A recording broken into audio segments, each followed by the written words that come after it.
Welcome to the Navia line. I am Elfan. The boat will be departing imminently. Please do not stick your head, hands, or other body parts outside the boat. The Aquabus operator is not responsible for any accidents or injuries resulting from doing so. Also, please remember to buy the Steambird, though I don't read it myself. The destination of the current tour is Arenias. Points of interest worth visiting include the Fountain of Lucine and the Opera Epiclese. If you look to the left in the direction we are currently traveling, you will see the famous Fontaine Research Institute up in the sky. An experiment gone wrong turned new sightseeing opportunity. Human ingenuity truly is a wondrous thing.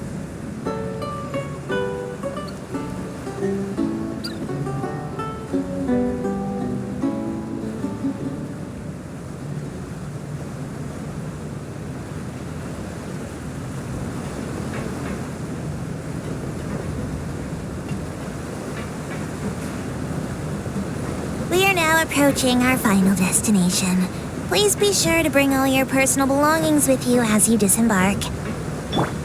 Even though I will take any forgotten items to the lost and found, the paperwork is rather annoying, as Melusine hands are not suitable for grasping pens. Please be careful when disembarking. It has been my honor to be your tour guide this trip. Thank you.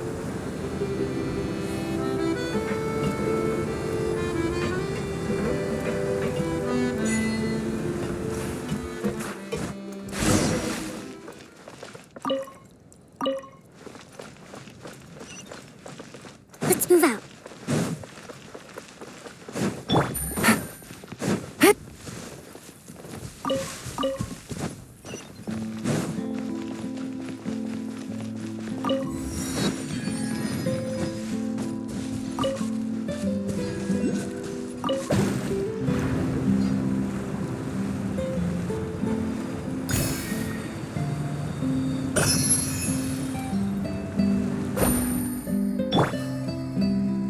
Squall Fury!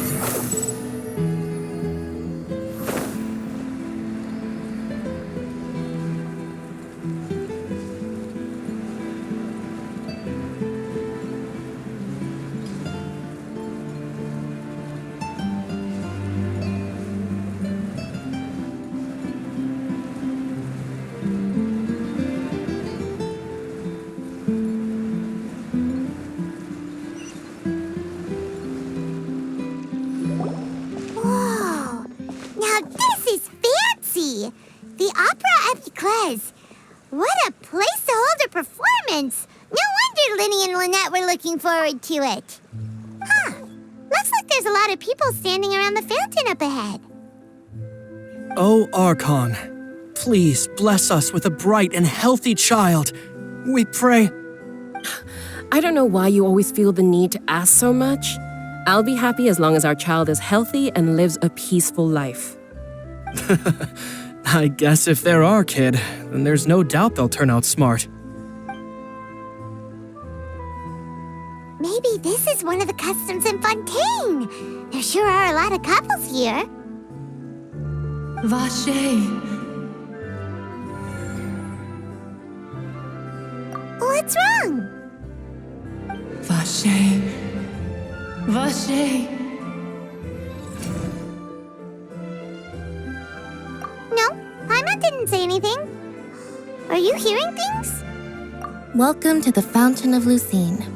All the water flowing through Fontaine converges here. It's customary for newlyweds to come here and wish for children. Ah! Lynette! You scared Paimon! When did you get here? Lenny asked me to wait here for you, remember? Right. What do you mean? There are a lot of people here right now. Hey, you're not trying to scare Paimon, are you? Besides, it's the middle of the day. It's not the time for eerie things. I see. I might be able to tell you something that could help explain the voice you heard. In fact, you might not be imagining things at all. I suspect that what you heard is a result of your hypersensitivity to the hydro element. Others in my family have had similar experiences. It's because of her sensitivity to the hydro element? But what would hearing a voice have to do with elemental power? When do you cry, Paimon? Wait, what? What does that have to do with anything? Just answer me. When do you cry?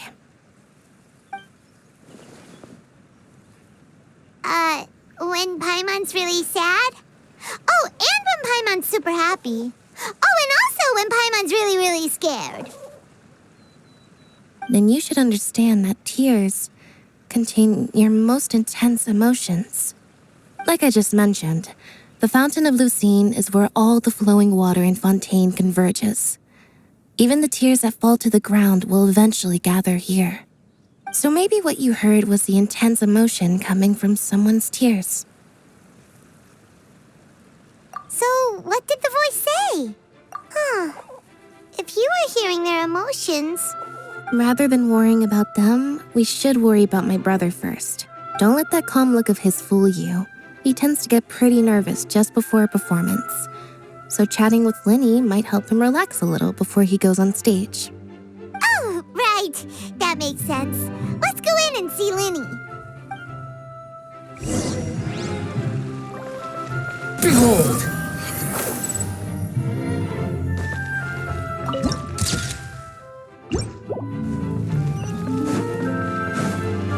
Quit following me.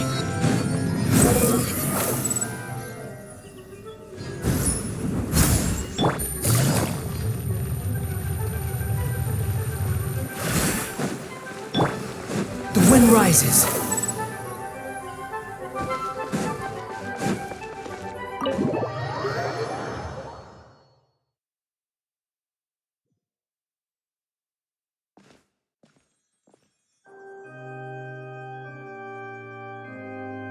Traveler and Paimon, good to see you. I knew you two would come. Are you kidding? We wouldn't miss it for the world. We've been looking forward to it.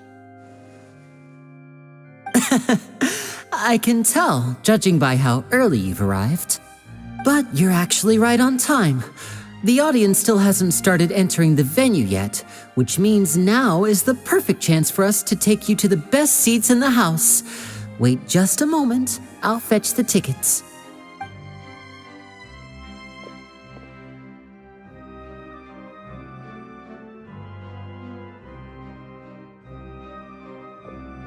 The Opera House has assigned seating, so you always have to make reservations.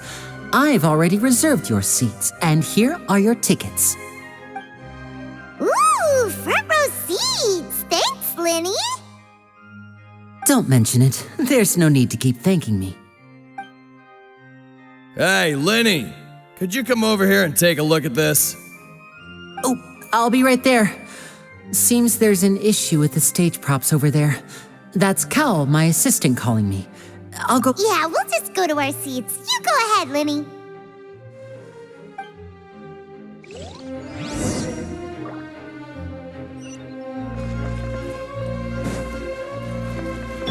Take it easy.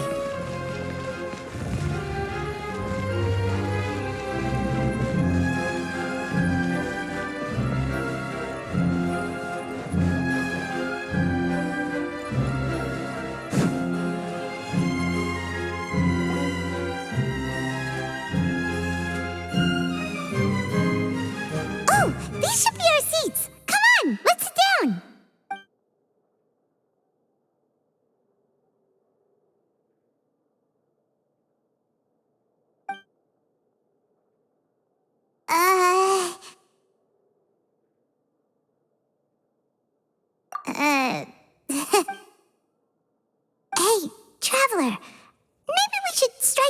conversation with the person next to us.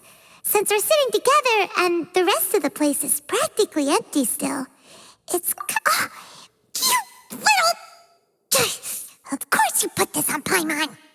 Excuse me, I did not realize you felt awkward. I am terribly sorry. I would be perfectly happy to chat with you if that is what you would like. Oh, so you heard all of that, did ya? Boy, you sure have good ears. Paimon thought she was keeping her voice down. Wait, that's not it. Paimon's... Sorry. Paimon's the one who was being rude, talking under her breath like that. So, let's talk, but, what should we talk about? Oh, Paimon's got it. You're also here early and sitting in the front. Are you a friend of Linny's too? A friend, you say? Well, if Mr. Linny would like to be my friend, I would be more than happy to reciprocate. Oh, so you're not friends with Linny then? Oh, this is getting more awkward by the second. Paimon nearly forgot to make her introduction. Nice to meet you. Paimon is Paimon, and this is the Traveler. We just arrived in Fontaine. It is an honor to meet you two. I have heard of your deeds across Tevat. And as required by proper etiquette, I will also introduce myself. I am... Oh, Monsieur Nervillet, what an honor it is to have you here to see my show. Ah, Mr. Linny. I should say it is in fact an honor for me to see your performance in person. Wait, Nervillet? Could he be... I saw you all chatting just now, but it seems you still don't know who Monsieur Nervillet is. Allow me to introduce you to Fontaine's Chief Justice. That seat is always reserved for him. It wouldn't be too much to say that he's the symbol of justice and honesty here in Fontaine. Whoa! Sorry for being so rude just now. Paimon had no idea you were such an important person. No offense taken. Being Chief Justice is merely what I do for work. Nearly every person has their usual reserved seat, so I'm not so special, really. And by the way, I should probably let you know, even though I would prefer not to, there's someone sitting up there in the VIP seats that has been striking a pose for quite a while now. I believe she is trying to give you a most elegant and impressive first impression. So I think you should take notice of her sooner rather than later, otherwise she may become flustered.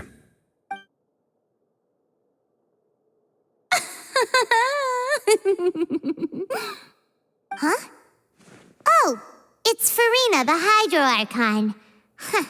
She sure has a smug and satisfied look on her face. Guess she has no idea that you saw right through her act. Very good. That is for the best. No need to pay her any more attention. We may now enjoy the show. Huh? So is this what things are like between the Chief Justice and the Hydro Archon? All right, please wait just a moment longer. I've pretty much finished my preparations, and the performance will start as soon as the audience has made their way to their seats. Yay! The show is finally about to start! Paimon can hardly wait! Paimon's never seen a real live magic show before!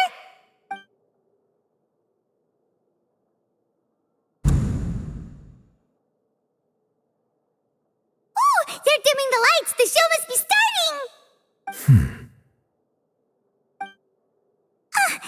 Sorry. Paimon will try to stay quiet. Welcome, one and all, to the Opera Epiclese. I am the star of today's show, Linny. And over here is my sister, Lynette, who will be working as my wonderful assistant. Please, let's give her a warm welcome. Hello, everyone. I know she may seem to be a little sleepy right now, but that's just a sign that she's nervous. Whatever. Now, some of you may be thinking, Two vision holders who can freely manipulate elemental powers performing magic is not true magic at all. So, I would like to take a moment to assure you that elemental powers will have nothing to do with what you will witness on the stage today.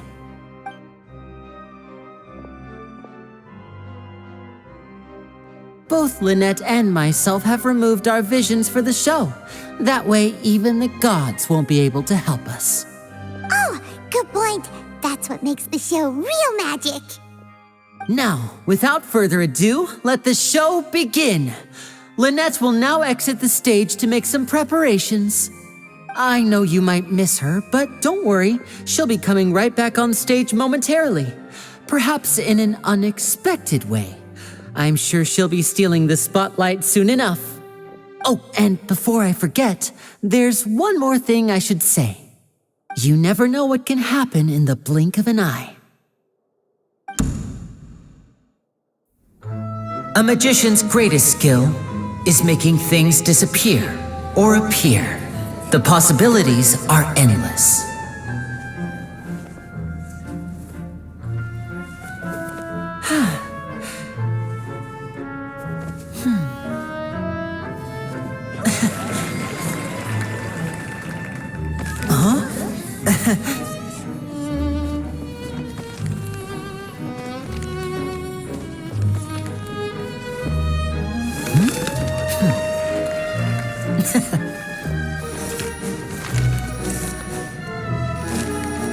But this isn't what you came for. These little tricks, you've seen them all before. So it's time for something truly extraordinary, don't you think? This one's a little tricky.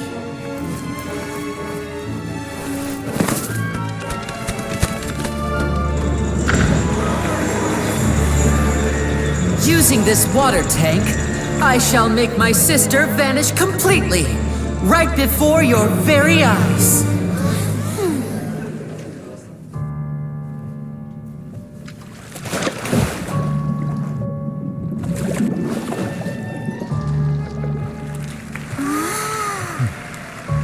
It's actually quite simple. She'll just turn into air bubbles and float right out of the top.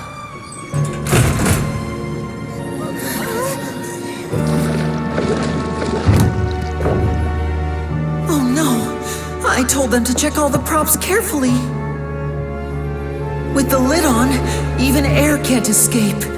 An amateur magician would be getting very nervous right around now. Luckily, it's me on stage, so let me show you what a true virtuoso can do.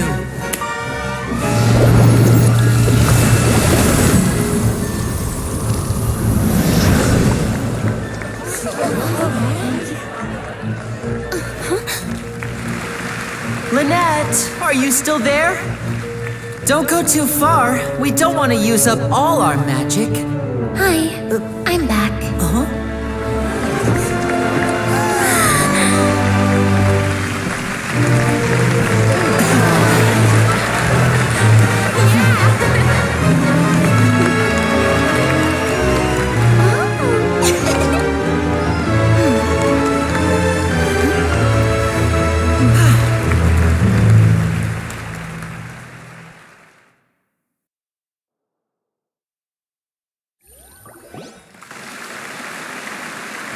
Whoa!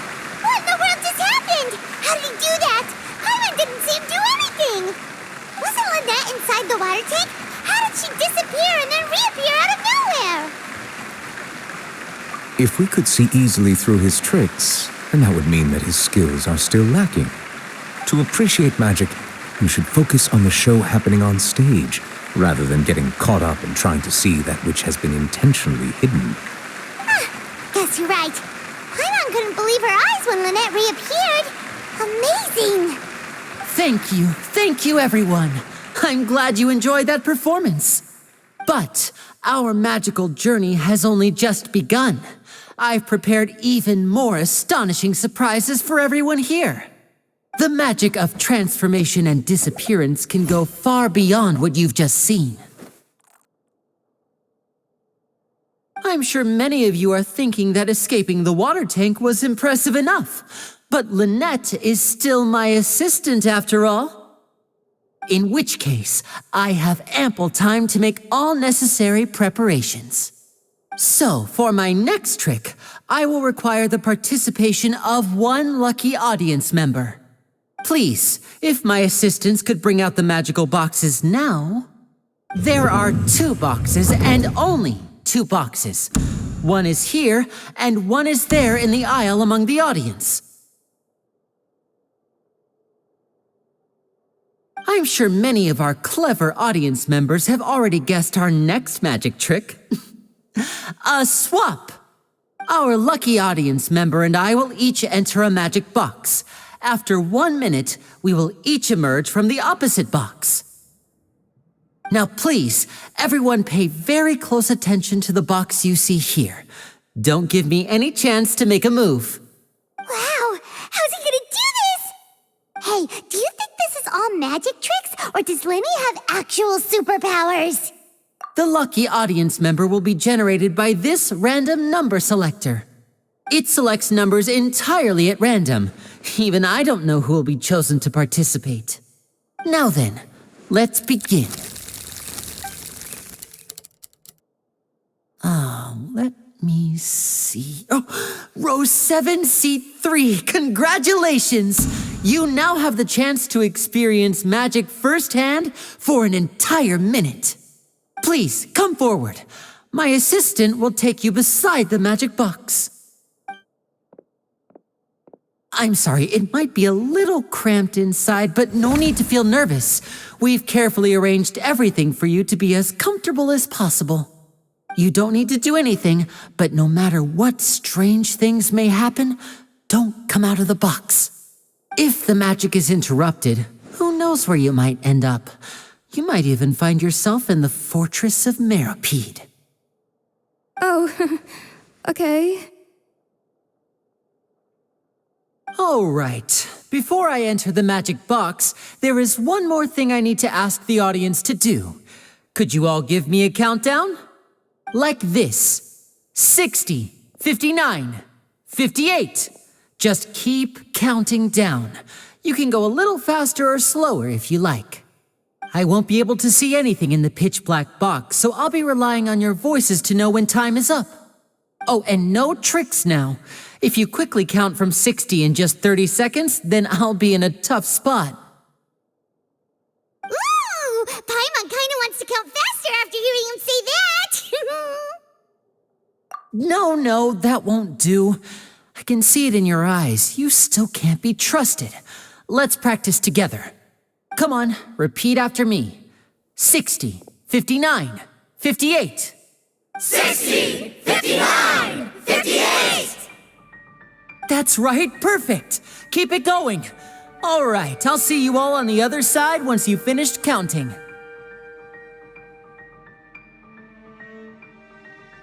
54, 53, 52? Huh? Why aren't you counting, Nervalet? I am counting in my head. I think things are exciting enough in here as it is. Merely a consequence of my identity and personality. Do not worry about me. Just enjoy the show. Oh, all right. You look so serious that Paimon thought you might be feeling uncomfortable or something. 40, 39, 38! Mr. Lenny, are you all right in there? Is everything ready? Yes, I'm fine. I'm just double-checking the direction of the magic. It would be a disaster if we get sent to the wrong places. For example, midair right above the audience. Even though he's saying that, Lenny doesn't seem nervous at all. Ah, what was that noise? Did you hear it too? Not sure. Anyway, it doesn't seem like anyone's worried about it. 25! 24! 23! What's wrong, Mr. Lenny? I can still hear you moving in there. I seem to have accidentally knocked over a decoration. I'm trying to fix it, but it's pitch black in here. I can't tell left from right.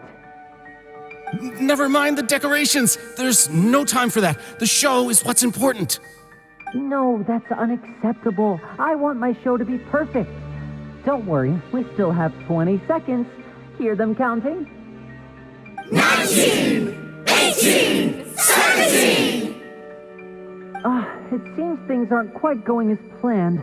I apologize, everyone. It feels like you're all starting to count faster, but that's all right. I know it can be tiring to do such a long countdown. 10 seconds and change is still plenty of time. 10! Almost there now. Whew. Swapping two people is harder work than you might think. Even a master magician like me can't guarantee I'll get it right the first time. Hey, wait! Is this the back one? I can't tell. They both look the same inside. Huh? Nope, that's not it. I'll try again. 7! Hey, slow down! Honestly! 5! 4! 3! Whoops! That doesn't count! 0!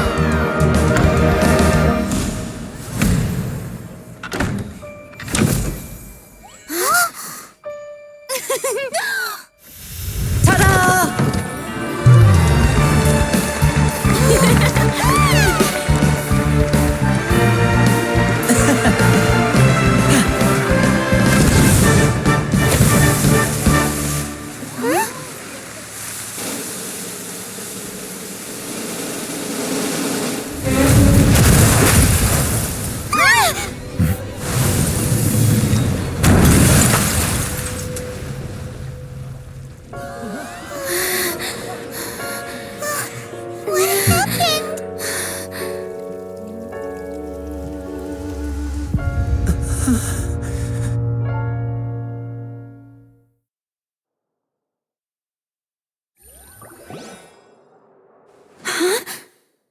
Is this part of the show? Mr. Lenny, you're going to use magic to fix the stage now, right? What happened? Oh no, maybe this isn't part of the show. The girl was still in that box, right? This performance is over. Medical staff with me. Guards, secure the scene and detain all the performers. Seal the exits. No one is allowed in or out at this time. Yes, that's right. If this was just an accident, then we must investigate the cause. But if this was all part of some scheme, then those accountable will not escape the judgment of the God of Justice. No need to be alarmed, you two. We'll get to the bottom of this soon enough.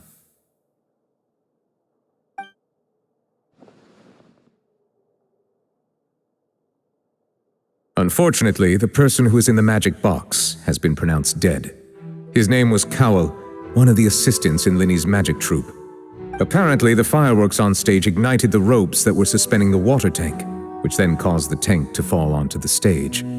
As of now, we are still not sure why we found Cowell in the box, rather than the guest from the audience.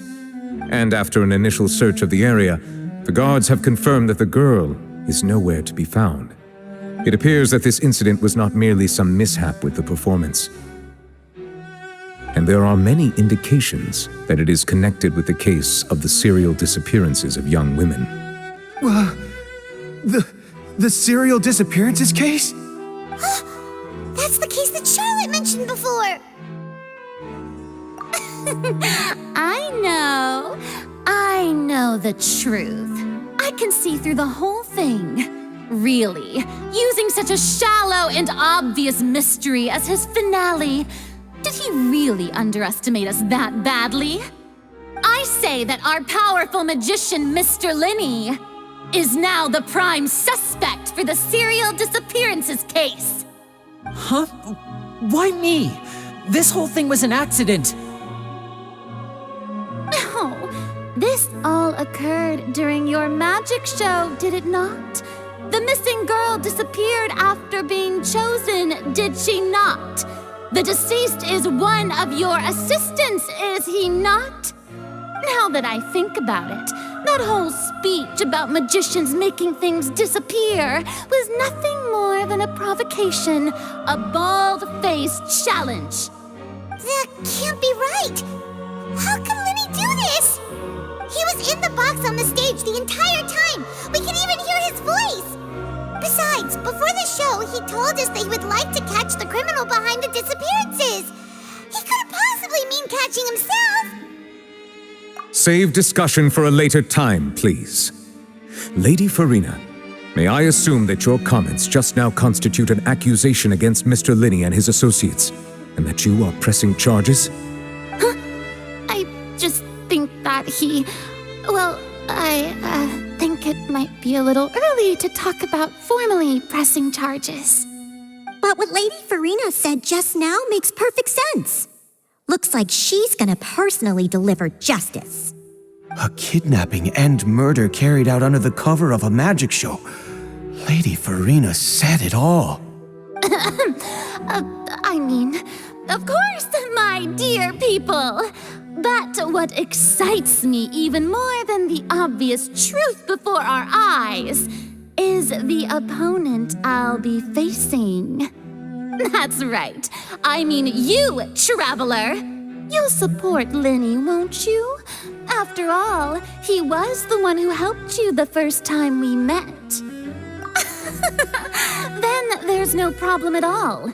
You know, the Traveler and I already had a duel the first time we met. But with Linney's help, our little duel ended in a draw. But draws really are the most boring possible outcome. So, no more draws. Between the two of us, there must be a clear winner and loser.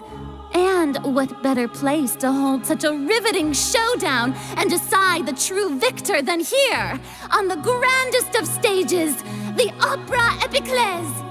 Huh. It wasn't a draw. She obviously lost last time. I understand. Charges have now been pressed, and as such, a trial is in order. Well, Traveler, seems Lady Farina has set you in her sights. But putting her dramatic rhetoric aside for a moment, I would like to ask you, are you willing to act as Mr. Linney's attorney and defend him in this case? Very well. The trial will be held a day from now in the Opera House. Both sides may investigate the scene to build their cases and search for the truth.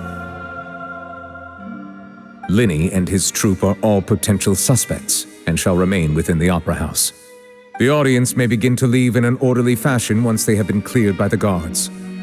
A day isn't that long. Let's see what kind of case this big-shot outlander can build in such a short amount of time. I'm really quite looking forward to hearing it.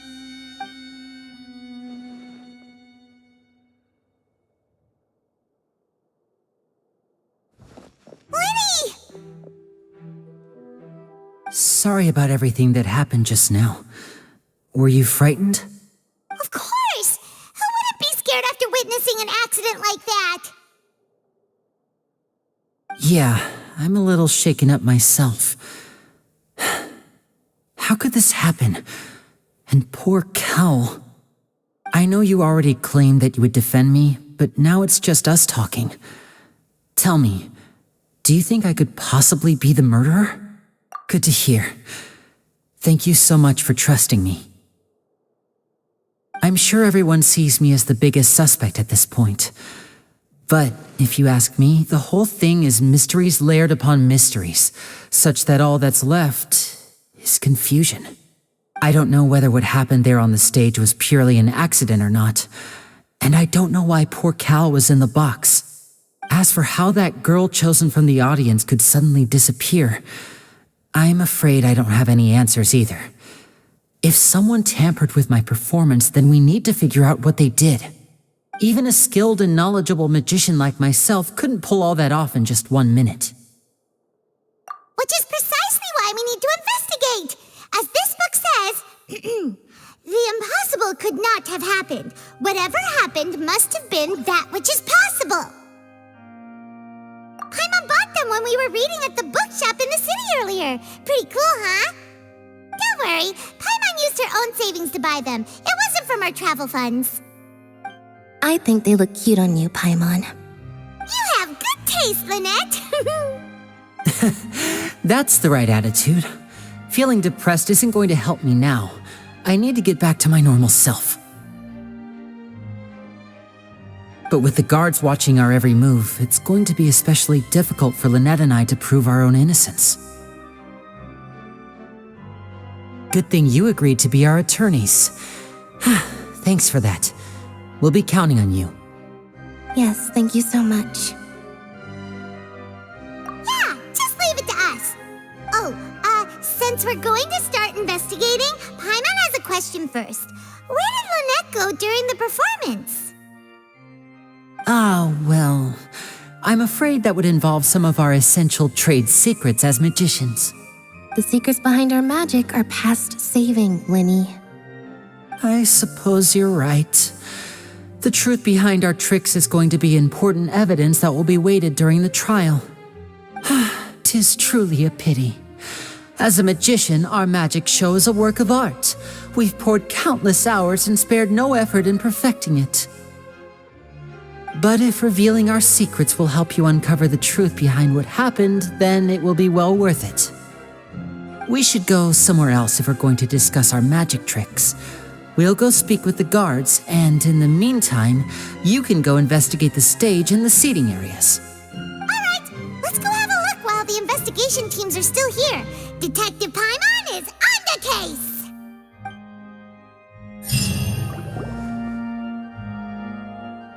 Hello, officer. How's the investigation going? I see. You must be the traveler that Lady Farina mentioned. Listen, I'll be perfectly honest with you. I'd avoid getting mixed up in this whirlpool of a mess if I were you. Huh?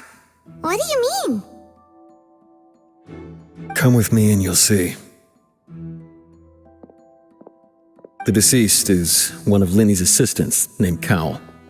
Even though he hadn't joined the troupe long, he was hardworking and everyone generally liked him. The assistants are usually in charge of setting up and inspecting the props, as well as assisting with the show and keeping the crowd engaged. As you probably saw when you were in the audience, the water tank suddenly fell and smashed the box with Cowl inside it. This is the real mystery. We've already searched the scene and were unable to find any traces of the girl. However, if you look carefully, the box was positioned directly under the water tank. The ropes holding the tank were then burned by the pyrotechnics on stage, causing them to snap. All these factors lining up so perfectly makes it hard to see this as a mere accident. If anything, the more logical explanation is that the whole incident was intentionally planned, and Linny is the most likely person to have access to all these areas. But he doesn't have a motive! Are you both good friends of his? Well, you can't say we're good friends, but we've known each other for a little while. So in just a short time, he was not only able to win your trust, but even convince you to act as his attorneys. I know there's no such thing as magic. The real trick of a magician is holding the audience in the palm of their hand. I've seen a lot of cases, and I can tell you that people are the least reliable kind of evidence. Sorry, I tend to be pretty straightforward.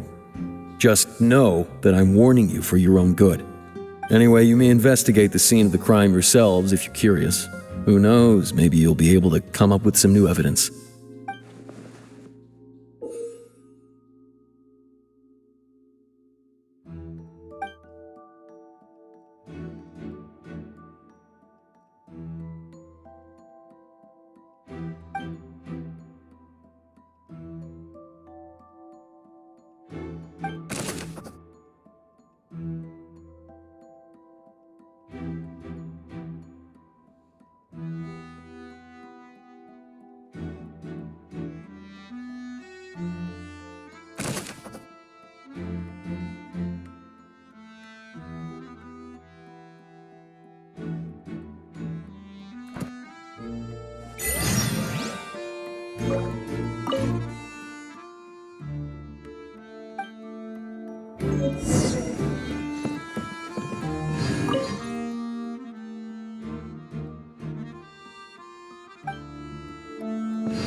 is the rope that broke and caused the water tank to fall.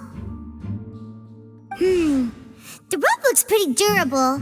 How can it be burned through so quickly by fireworks? Why are you suddenly so serious, Traveler?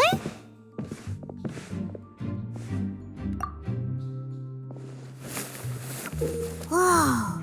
Look! This bit is made from different material! Most of it was burned away, but there's still a little bit of it left. So if a rope meant to hold something was made with that kind of material in it, then that means... Wait, why don't you write all this down? Let's take notes.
The investigation team has some new findings. Turns out there's an issue with the random number selector after all. See, I told you. What if the machine picked some big guy's seat? You think the murderer would have still made his move then? Sorry to interrupt, but we're helping Linny and Lynette with their side of the investigation. What were you saying about the number selector? There's something wrong with it? You're trying to help them? That'll be a tall order. Linny used the machine to pick a random member of the audience during his performance, right? The lucky girl that later disappeared. Well, we thought there might be a serious problem with the machine, so we had it taken away for further inspection. It turns out that the seat number it picked wasn't random at all. The machine picks that same number every time. I'm sure you already know that you have to make a reservation in advance to get a seat, regardless of whether it's a trial or some performance. In other words, Linny knew who would be sitting where from the very beginning. That much checks out. Linny reserved our seats for us too. Bet you see why I was saying it'd be tough to make a case for Linny. Even though it's bad for Linny's case, Paimon had better write it down.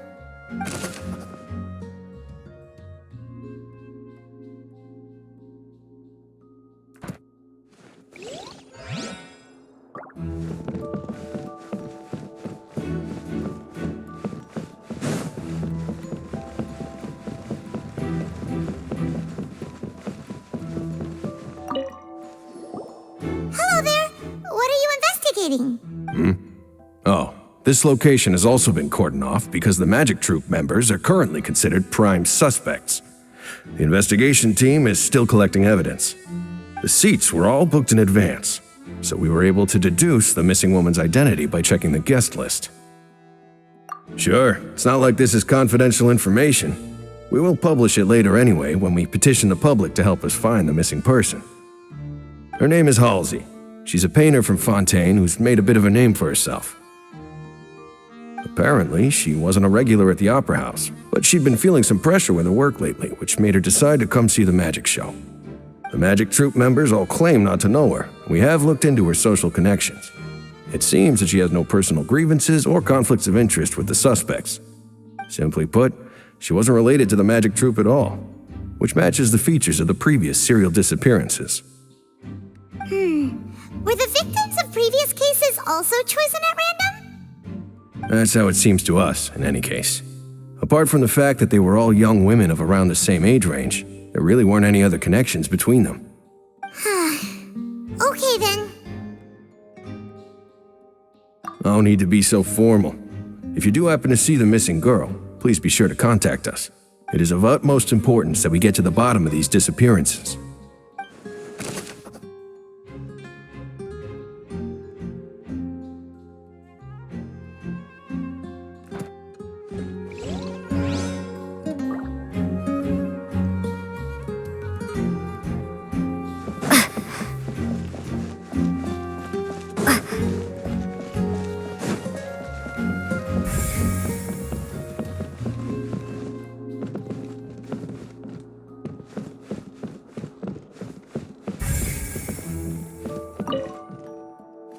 Go ahead, have a look around.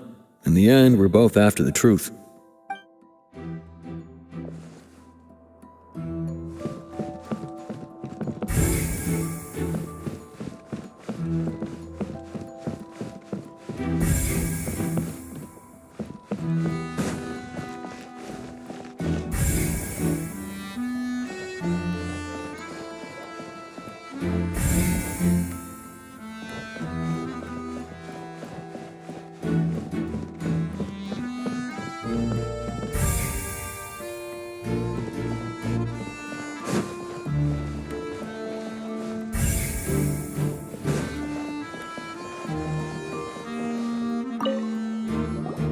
I see that you're investigating the area. Well, it just so happens that I'm interested too. If you find any new and interesting leads, be sure to share them with me, all right? We don't have too many thoughts yet. Then why don't I tell you my hypothesis first? The way I see it. And I'll start it with that loud thud. The thud? Oh, you mean the sound that happened during the countdown? Yes, exactly. It wasn't terribly loud, but I suspect that most people heard it. It's just that everyone was awaiting the results of Linny's trick with bated breath, so no one paid it much mind. But now that the incident has happened, the thud has become an important clue. That makes sense. So, what do you make of it? I'm of the opinion that it may have been the sound of Linny's accomplice. Lynette, perhaps. Jumping atop the water tank or something like that. And when the pyrotechnics went off, she cut the rope, sending the water tank crashing down. But wasn't the noise we heard too loud for that? Perhaps the balance wasn't right, leading to a particularly rough landing. Oh, that's true. I suppose I must reconsider. That does remind Paimon, though. What was with that sound?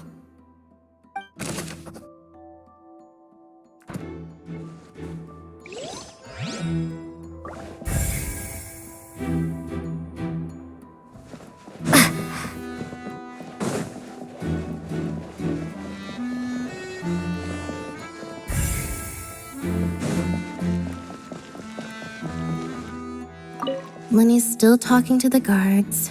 It seems he'll have a lot of explaining to do. I think someone will be assigned to monitor us later, but that's alright.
You! Yes, both of you! Over here! I've been keeping an eye on you for a while now. Huh? You mean us? That's right. If I'm not mistaken, you're also among those who wish to cut down the thorns and pursue the truth. No? And by the looks of it, you're not from Fontaine. Well, you're right on the more about that one, but who are you? Have you never heard of the Spina di Rosula? From mediating disputes and providing protection to solving conundrums, you name it, Spina di Rosula does it. And I, Navia, have the honor of being its renowned president. Though those who play by our rules call me boss. I'm Silver, her attendant. Pleased to meet you. And I'm Melus. Demoiselle's various daily needs and affairs are under my purview. Huh? Boss? Demoiselle? What gives with the names? Well, I am the second generation president. Melus and the others are still used to my previous title. My apologies, Demoiselle. Should you prefer, boss, I will endeavor to use that instead. No need. You don't have to call me boss. Just Navia is fine. Okay, if you say so. Not that we're members of Spina di Rosula anyway. All merely trifling details. Never mind. Now, back to the situation at hand. That's right. I've always kept an eye on the serial disappearance cases. My interest stems from a matter back from my father's time. Judging from the look of things, I find Linny an unlikely mastermind. Really? We think so too! That's why we're looking for clues now. But how did you come to that Intuition, naturally. My unparalleled intuition. Farina sure was quick to point the finger at Linny without any decisive evidence whatsoever, wasn't she? But that's not uncommon for her. If you remember, the justice had to interrupt her and ask if she was pressing charges just to keep her from getting carried away. Anyway, a trial begins the moment someone levels charges. And, of course, there was no way Farina was going to back down in that situation. Sounds more like you just don't trust the Hydro Archon. Well, what's your opinion? I must admit that she can be interesting at times, but liking her doesn't mean that I'll blindly agree with her. All right, I've answered your question. Now, it's time you answer mine. Wait a minute, did that answer count? Well, I say it does. But don't worry, you won't hear any pointless questions from me. In your opinion, do you think it's right to treat a trial like it's an opera?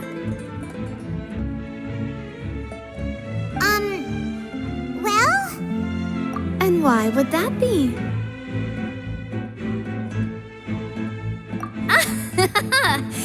See, Silver and Melus? I told you they'd be different. Most astute of you, Demoiselle. I, too, think that the Traveler's response was most excellent. No matter how wonderful the script or how fervent the audience's expectations may be, the trials that go on stage here must be based in fact. And if that can be done, boss, then... All right, that's quite enough, Melus. Anyway, I like your answer. You passed with flying colors. Now, I need to make some preparations, following which our joint investigation shall commence. You two shall be my assistants. Wait! Since when did we become assistants? Oh, well, I can be the assistant, sure. Or your companion, if you like. I'm really not that fussy. That's more like it. Far be it from me to brag, but I believe that Demoiselle's intuition will be instrumental in uncovering the truth. You wish to save a friend from false accusations, and we wish to unravel the disappearances. In this... You have a point. You're quite the talker, aren't you, mister? And what about you over there? What do you think? You seem like you've got something on your mind. I have nothing to add. Oh, alrighty then. We'll be making some preparations first. Just be sure to let us know if they start revealing Linny's tricks. Thanks!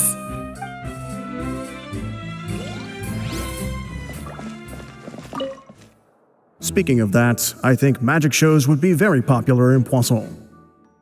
I can see that. Maybe I should try to learn some magic. If I could make things disappear, cleaning my room would be a cinch.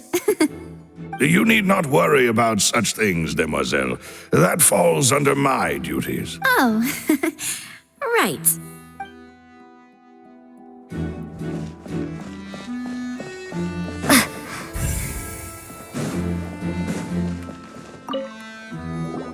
Sorry, but no one can freely enter or exit the Opera House at the moment. If you wish to leave, you must register your identity with us first. No, we're not leaving. We're representing Linny and Lynette as attorneys, so we're investigating the case. Were you always guarding this entrance?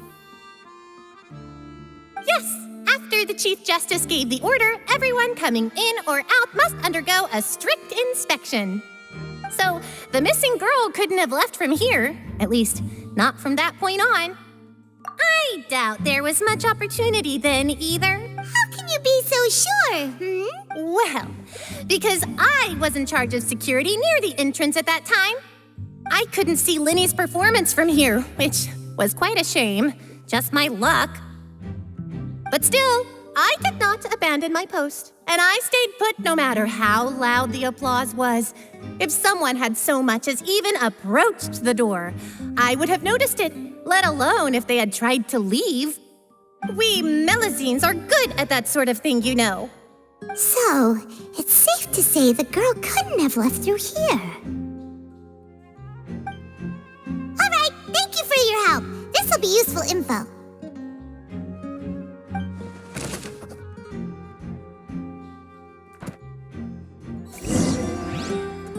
We've checked everything of note here at the performance venue.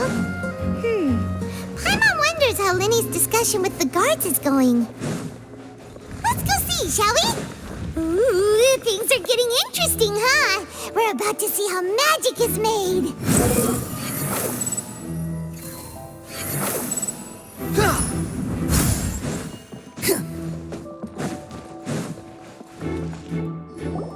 Understood. Then I will be going with you. Just so you're aware, I will be monitoring your actions and making notes as necessary. Very good. Thanks for being so agreeable. I'd pull a rose out of my hat as a gift for you if I could. You may spare the pleasantries. I'm just doing my job. You've arrived. Who's this? Me? I'm Spina di Rosula's guardian angel.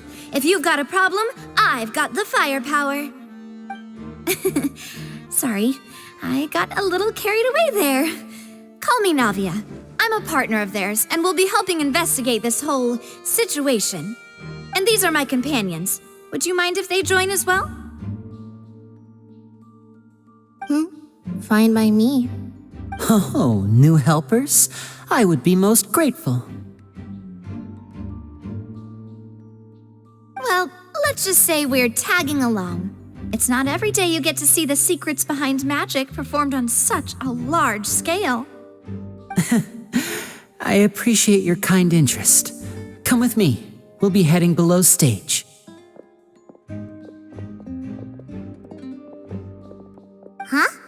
Below stage? Yes, a world of secrets is hidden beneath this magic box, prepared specifically for this switcheroo trick. But before I reveal everything, you should have a look first. Notice anything strange here?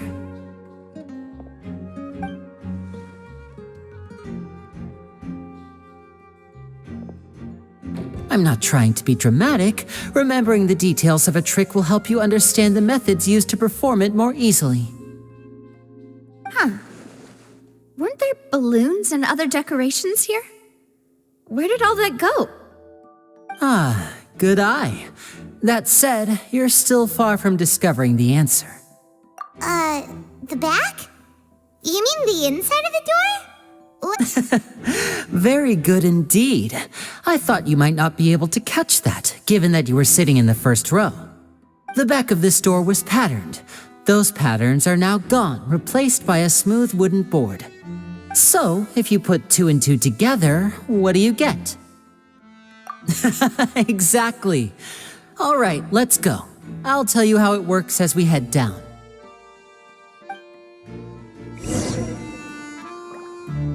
Oh, so there was a passageway under the magic box! I knew you'd figure out most of it as soon as you saw this place. The two magic boxes are positioned right above the two entrances of the tunnel. See this flatbed trolley? The box with the lucky audience member in it would be shuttled over to the other side using the trolley. This trolley can raise and lower and even rotate, ensuring that the box will face in the right direction. I see. So that's the purpose of the box inside another box. Precisely. The inner box would descend after the audience member was put inside and be moved along the trolley, all while the outer box would remain on stage as if nothing had ever changed. So that's how you did it! Once the box was lowered, the trolley would store some energy through this device here, with which it would complete the rest of the steps. The audience member would only be able to feel some slight movements in the dark, and by the time she walked out, she would already be back on stage. Right! You were talking that whole time, and you even came out for a moment near the end! Ah, yes. A phonograph operated by Lynette was used to achieve that effect. My assistant and I had already scripted our conversation beforehand. When the countdown began, I had already gone to the opposite box via a tunnel using that ladder. And what about Lynette? Where was she? I was in the mezzanine space in the back of the box. Oh, interesting! That's how we were able to coordinate Linny's lines with the assistant. And, by the way, I was the one who walked out of the box at the end. I mean, we are twins. All it takes is a change of clothes and no one can tell who's who. And that's my favorite part of this trick. Only Lynette and I can perform it. So that's how it all worked!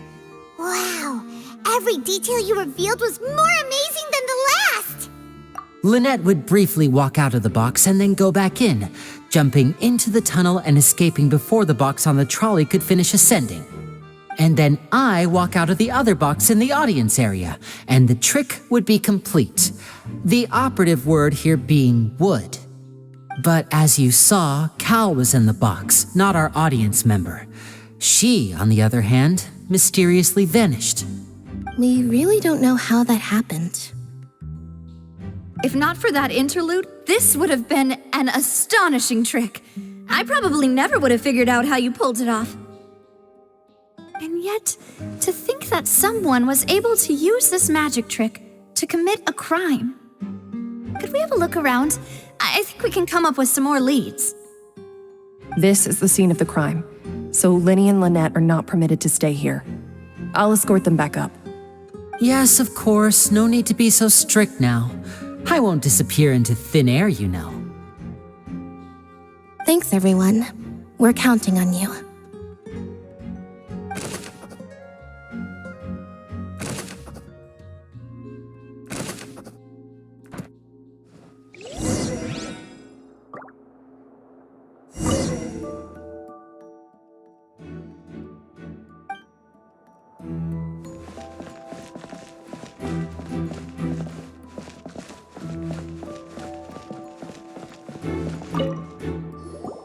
The floor is wet. Please be careful not to slip.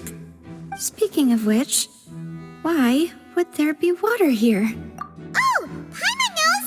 It's one of those tricks where you pour water into a jug and then flip the jug over only for the water to disappear. And here's a broken vase. Huh. Did the trolley knock it down while moving? That can't be. The trolley moves along tracks from start to finish. It couldn't have hit the vase at this distance. Let's note this down too and think about it later.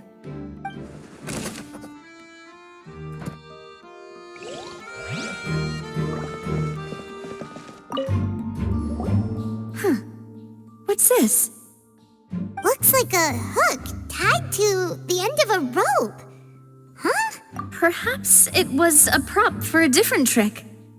But why would it have been left here? Whatever it is, let's make a note of it first.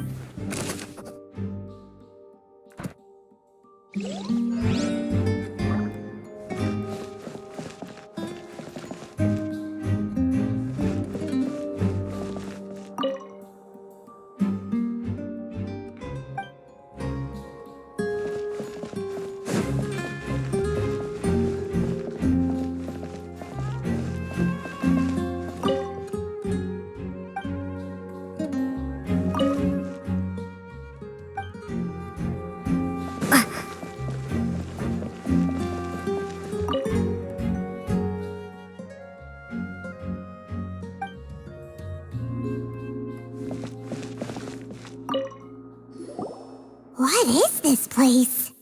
It seems someone could fit through here. Huh. Could this have been the suspect's escape route? Alone, perhaps. But if they had to pull another person with them, the space would be too narrow. But there are no other ways in or out of here. Oh, you're right! Let Paimon write that down.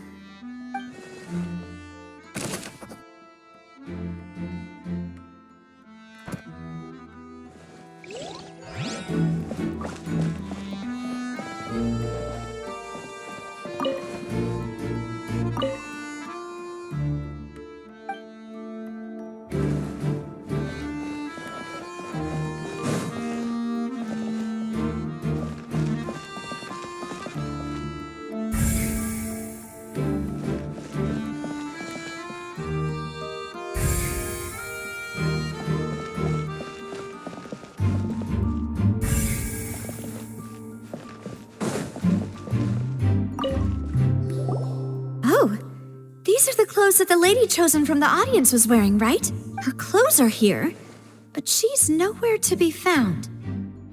Right.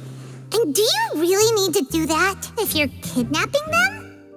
Ugh, this is so confusing. Paimon doesn't want to be a detective anymore.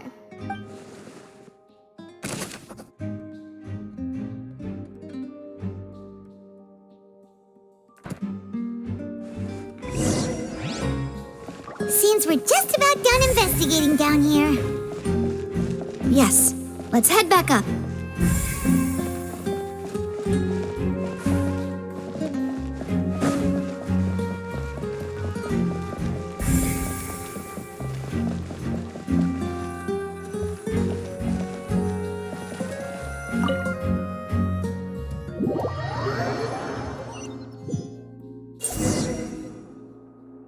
We've ascertained the state of the crime scene. Let's find a place to sort out our findings once Malus returns. Seems to me that there are several things that don't add up here. Apologies for the wait, demoiselle. So, what did the guards say? Did the criminal escape through the vent? They believe the odds of that are very low, since the vent leads to the Opera House's basement. The guards have checked the area carefully. No one left through the basement during the performance or after the incident, and no one was found hiding there. So the tunnels become like a secret chamber then! You know, like the kind you usually see in novels! The plot thickens. Halsey's disappearance and Cowell's death are both quite inexplicable. No wonder Farina was so confident in her accusation. All the current evidence points toward Linny and Lynette. In other words, the charges are very likely to be upheld unless we make some considerable progress. Charges and then trial. So if the charges are upheld, they'll announce a sentence? That's right. This is how a trial goes in the Opera House. During the proceedings, the Chief Justice and the oratrice will hear statements from both sides. That's right. This is how indemnitium is produced. The statements from both sides, the defenses from attorneys, witness testimonies, and even the audience's emotions will all be projected on the oratrice. To put it simply, it's as if the oratrice has its own will and is a judge in its own right. This also precludes any kind of favoritism on the part of the Chief Justice. Not that this has ever happened anyway. Once both sides have finished speaking, the Chief Justice will make his final decision. This, too, will be used by the Oratrice as a reference. Then, finally, the Oratrice will be consulted by officials. The result it returns is the will of justice itself. Huh? So that machine is the one that actually decides? Paimon thought Novelet called the shots. In practice, there is very little difference. Both have always come to the same judgment, which is why people have great faith in the Chief Justice.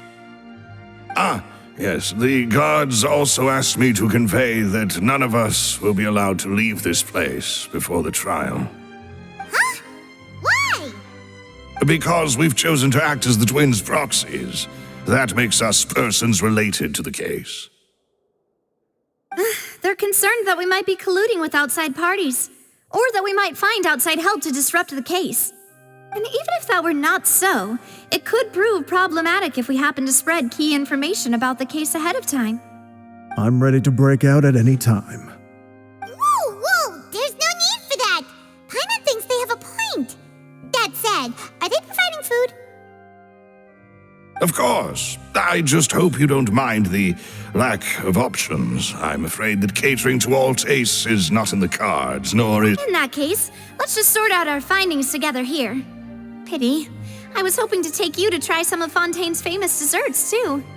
I mean, what better way to properly think through our findings than over some tea and sweets? Huh. Breaking out suddenly doesn't seem like such a bad idea after all. Just kidding! Paimon will still do her best, even if there are no snacks. What do you mean, no snacks? Of course we'll have snacks. If we cannot buy some, then we'll simply make some. Huh? Here? But how? Understood, demoiselle. Everyone, please come with me.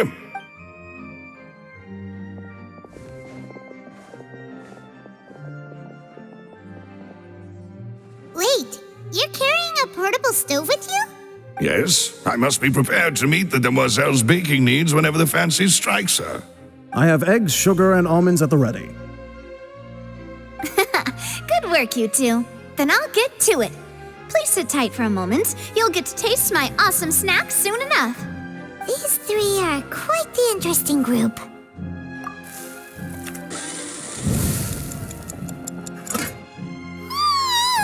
And Paimon thought it smelled good while it was still in the oven. Oh, it's even better now. From the way you had these two guys carrying all that stuff around, Paimon thought you'd have them do more during the baking process. But you ended up doing the entire thing by yourself. Beating the egg whites, grinding almonds, everything. I was applauding. And I was giving encouraging smiles. Paimon was just thinking, aren't you worried about getting your fancy dress dirty beating egg whites and baking like this? Well, I don't think it's carved in stone anywhere that fancy ladies can only read books, sip tea, ride horses, and play the piano. I just really enjoy making snacks. Don't underestimate beating egg whites, by the way. It's a real arm workout. You also need to beat them to just the right consistency, or your macarons will crack. Anyway, give these a try, fresh out of the oven. There's 3 for each of us. Only 3? Well, eating too many sweet treats might send all that sugar to your head. You wouldn't be able to think clearly about the case on a sugar rush, would you? Tea is ready to be served as well. This is Demoiselle's favorite, strong black tea with a floral fragrance that clears the mind and lifts the spirit. No need for concern, I'm merely doing as I should.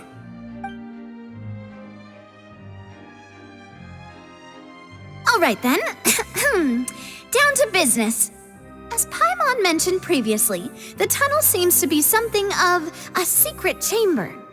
However, we can assume that Linny and Lynette were not alone within it. Some magician twins could have committed the crimes, of course, but they lack any logical motive. Exactly! Why would they do such a thing right when everyone was watching? The flower vase and the thud we heard during the performance could indicate some altercation between Halsey and the criminal in the tunnel. resulting in the shattering of the vase, the discarding of her clothes, and her abduction. Perhaps the criminal thought that since she was chosen from the crowd, she would be too easy to identify if she was still wearing the same clothes. Paimon thinks that makes sense, but the real trouble is... True. None of the clues we found thus far support the existence of this third person. But the only people left to consider are both technically victims, whether it's the missing girl, Halsey, or poor Cowl. Huh. Could Halsey have secretly made modifications to the magic props in order to murder Cowl before making her escape? That's right. And even if she had tampered with the setup, she would need to understand the entire trick to pull it off. Nor does she have any motive. The guard said that she has never had any dealings with the magic troop's members. Were we not thorough enough in our search? From the sound of things, this is turning into an impossible case. Your macarons are amazing though, Navia. They smell great! They're nice and crisp and super sweet! They are my specialty after all. And I see you've already had 5 of them. What? 5? Oh, that can't be right. Paimon only counted 3, honest! Please don't worry about it. At my age, a few less sweets might actually be a good thing. No. Being greedy is one thing, but Paimon knows how to count. Besides, Paimon knows that if she ate too many, then others wouldn't have enough.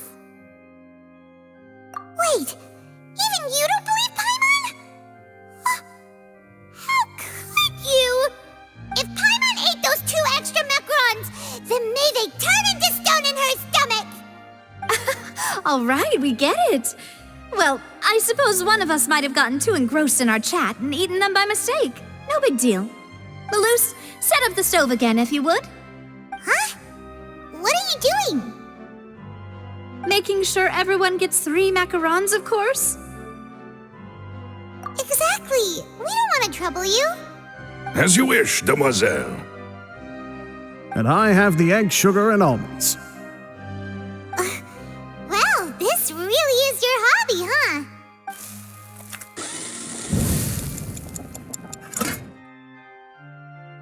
Well, that's it for snack time. I don't know what we're looking for yet, but we've still got some time.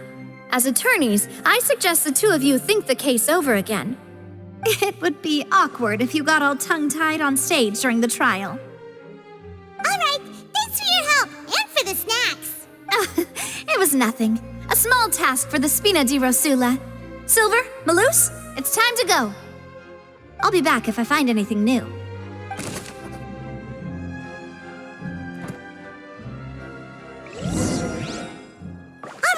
It's time to put our heads together. We've got to get our defense ready for the trial. Oh, it's probably gonna be a long and difficult case. There's no point in worrying about that now. We just need to prepare. Here, take Paimon's notes. They should help you review the situation.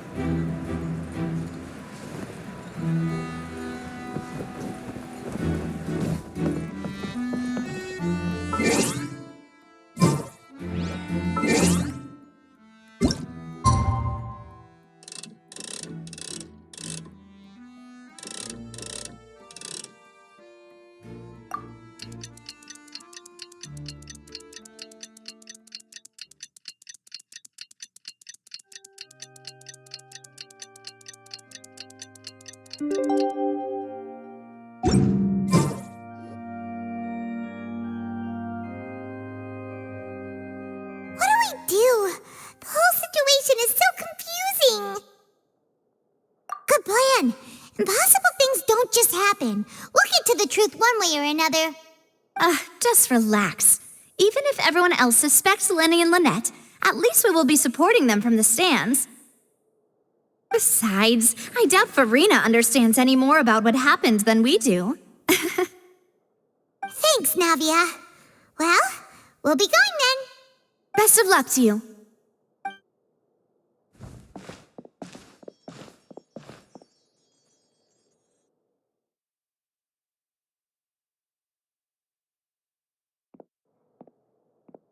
Finally, you're back. Well, how did your investigation go? To be honest, you might be disappointed. No. We're already very grateful that you were willing to help. Well now, don't you all look disappointed. Don't tell me that your investigation came up empty-handed. That was to be expected, of course. The guilty can never produce proof of their innocence. But don't let that stop you. I shall be terribly disappointed should you, my most anticipated foe, concede so easily. Since both parties are present, I declare that the trial regarding the magic show incident is now in session. Firstly, in order for the audience to understand the causes and results of the incident, could we please have Mr. Linney explain the trick? Yes, of course. I will explain while Lynette demonstrates on stage. All the necessary items have been prepared.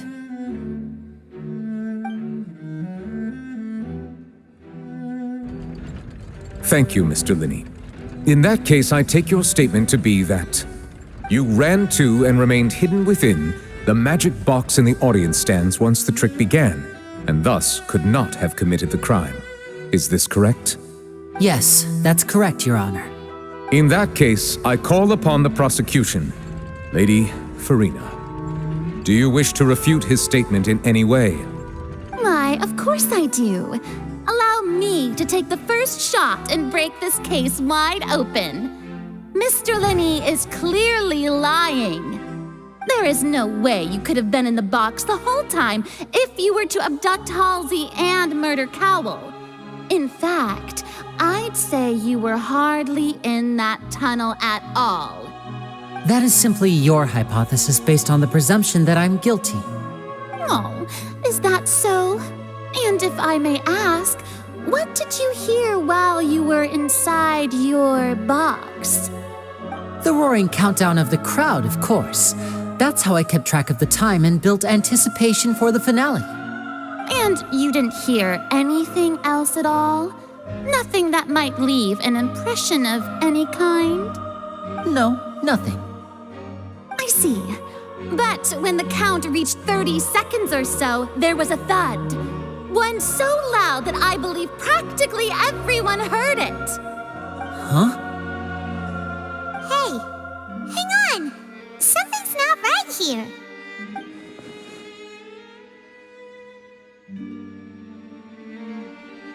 Yeah, I'm sure he could have heard a noise that loud from inside the box. I was right by the box and I definitely heard the thud. Look at those scales. Could those mean... Well then, ladies and gentlemen, allow me to use the words of the magician himself. You never know what can happen in the blink of an eye. Indeed, it seems his alibi can also collapse in the blink of an eye. Of course, I have armed myself to do far more than smash your alibi. Confidence cannot go unfounded, and my foundations are rock solid. Tell me, aren't you and Lynette actually from the House of the Hearth? The House of the Hearth? No wonder they did something like this. So the serial disappearances were the Fatsui's doing. Now it all makes sense. I've got a feeling that what happened on stage probably wasn't just an accident. That's irrelevant. Our identities have nothing to do with what happened. Indeed. Then perhaps you could tell us everything that happened during that 1 minute. Your first priority is to prove yourself innocent after all. I'm sure there is little that needs to be kept secret now. Unless your script already has holes in it. The Outlander is speechless. My, oh my, don't they look flabbergasted? Now comes the infighting and discord, I suppose. Good thing I made all those preparations. Seems the all-nighter I pulled last night is really paying off. Hey, Linny, tell us this before? Order! Order! Mr. Linney, allow me to re-establish the facts. Lady Farina has raised 2 points. First, when the thud was heard in the Opera House, you were neither in the box nor the tunnel. Second, you and Ms. Lynette are both members of the House of the Hearth. Are these claims true?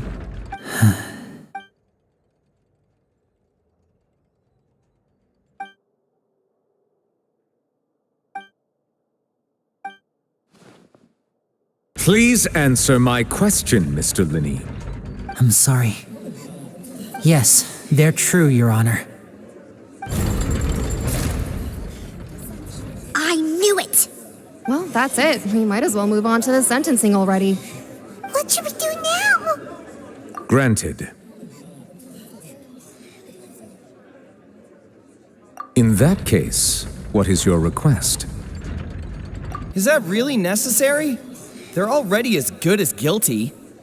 The defendant deceived their own attorneys. What is there left to discuss? Order! Order, I say! Your request is reasonable, and we shall adjourn. This trial will reconvene in 1 hour. So you would stick to Mr. Linney's defense even after knowing what you do now? You certainly have more professionalism than I thought.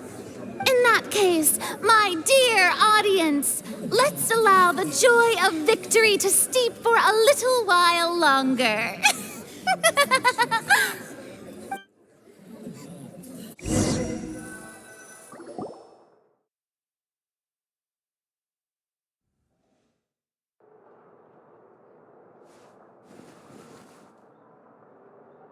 Well, this is awkward.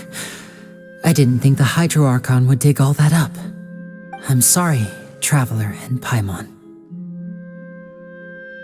Yeah, sorry. Ugh.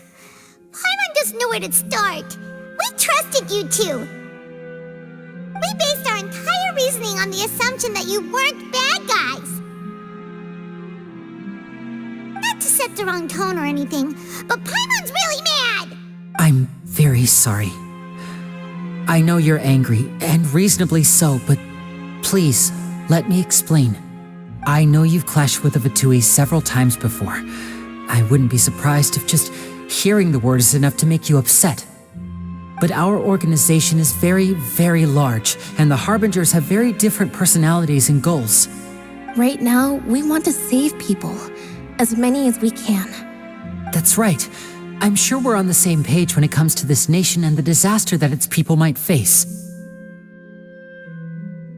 I knew if it weren't for our respective identities, we could become good friends.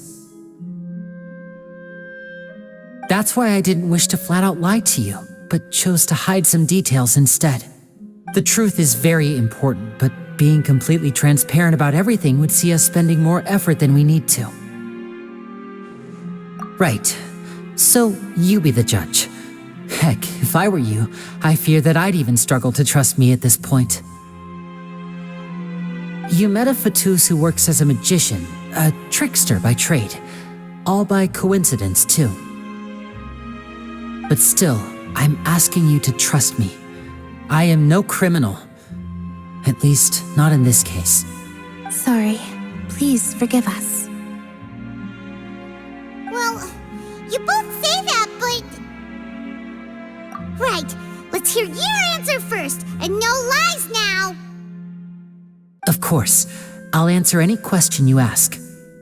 We've been trying to find out how the Oratrice operates. We want to know why it has a consciousness. Why can it deliver sentences accurately? During our investigations, we learned that the machine's core is beneath it. From that moment on, Lynette and I have been designing this box swap trick with the objective of getting close to the core. Is that why you needed a whole minute? That's right. In truth, the audience would take about 75 seconds to count down from 60, while I would only need 15 to get to the opposite box. So, after jumping into the tunnel, I accessed the Opera House basement via the vent, and went to investigate the room in which the core is stored. That air vent was created during the construction of the tunnel specifically to execute this step. Well, nothing. As soon as I reached that room and was about to investigate, I heard someone's voice. Which should have been impossible, of course. I was quite certain that I was the only one in the room. That voice seemed to recognize me and tried to speak to me. I chose to err on the side of caution and retreated the way I came. On the way back, I saw the broken vase and the clothes on the ground, but the countdown was almost finished, so there wasn't time to give it any thought. After that, the homicide occurred just as you saw. Well, that explains why you didn't hear the thud. Because of that prophecy I told you about, of course. We must know all we can about this nation's secrets in order to deal with that prophesized crisis. That's the only way we can save everyone. So, there you have it. The whole truth. I swear, I didn't hide anything from you this time. It was never my wish to proceed under this cloud of mistrust either. But like I said earlier, you can be the judge. If you want to leave because you don't trust the Fatui, there's nothing I can do to stop you. Well, Traveler, you decide. Paimon will follow your lead however you choose.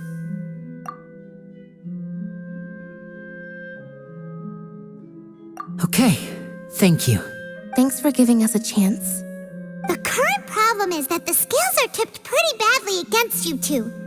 If we want to refute the Hydro Archon's accusations, we're gonna need a seriously watertight defense.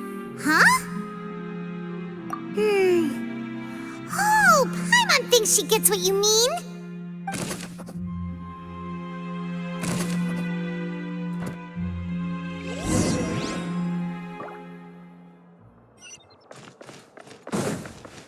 Squall and Fury!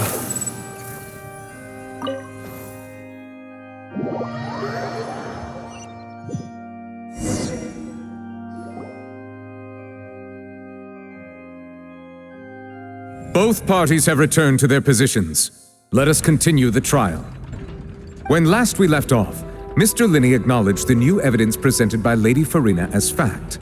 Therefore, Lady Farina may continue stating her reconstruction of the events. That took long enough. Now then, if everyone would lend me their attention. At this stage, let's revisit that scene from Linney's perspective.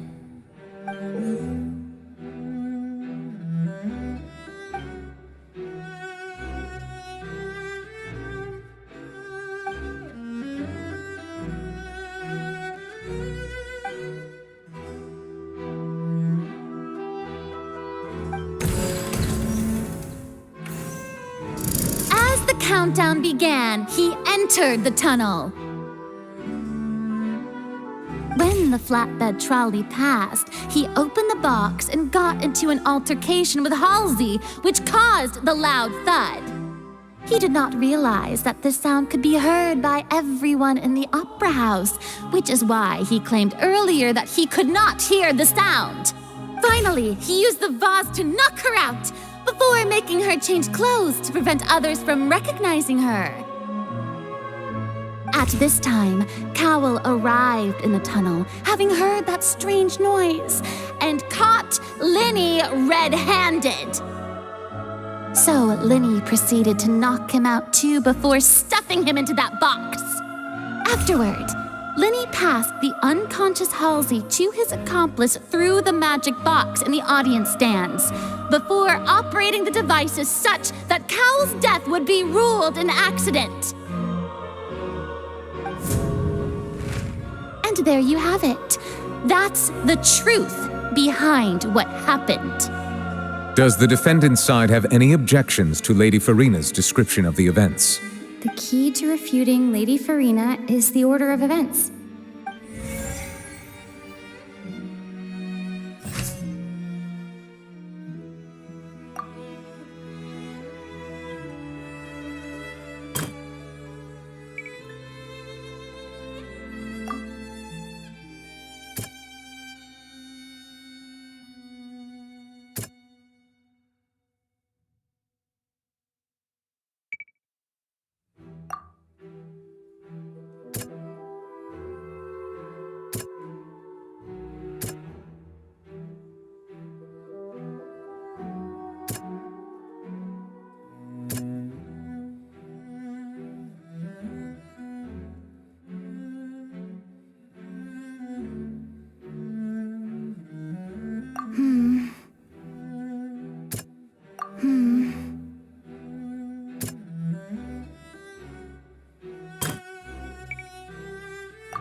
Lenny went to the room that contains the Oratrice's core.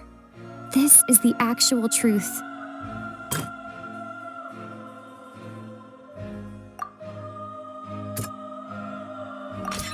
Lenny did not take part in the underground altercation. He only witnessed traces of the aftermath.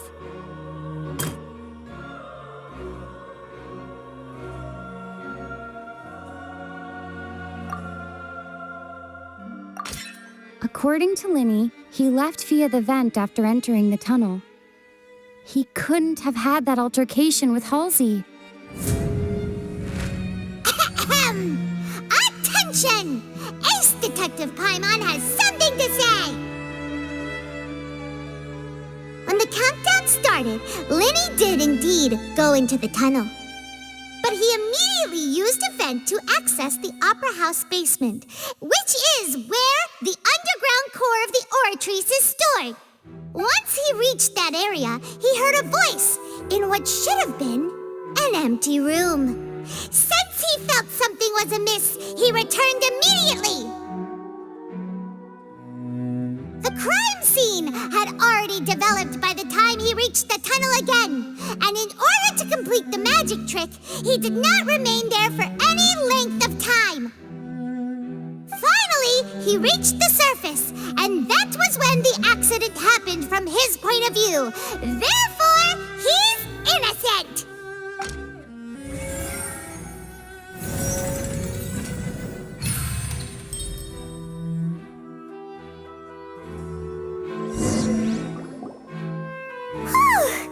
Paimon did it!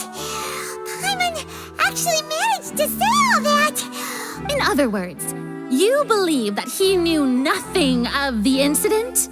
That's right! My reasoning?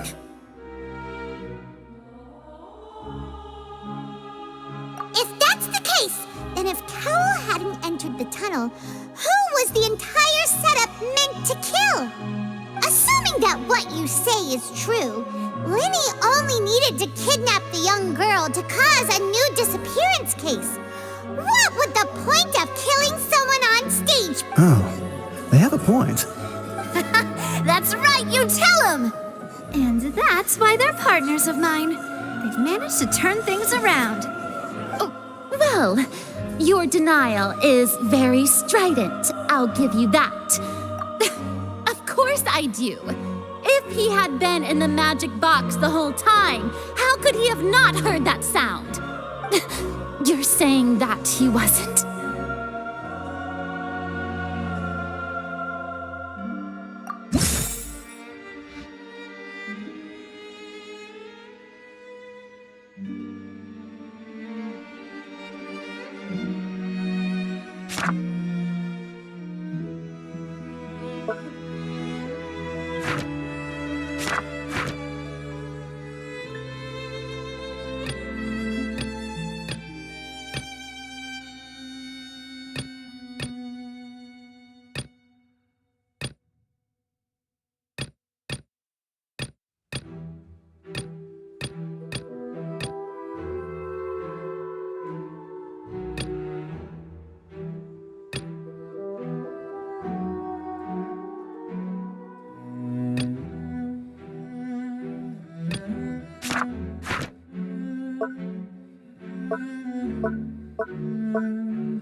Wasn't in the box or in the tunnel.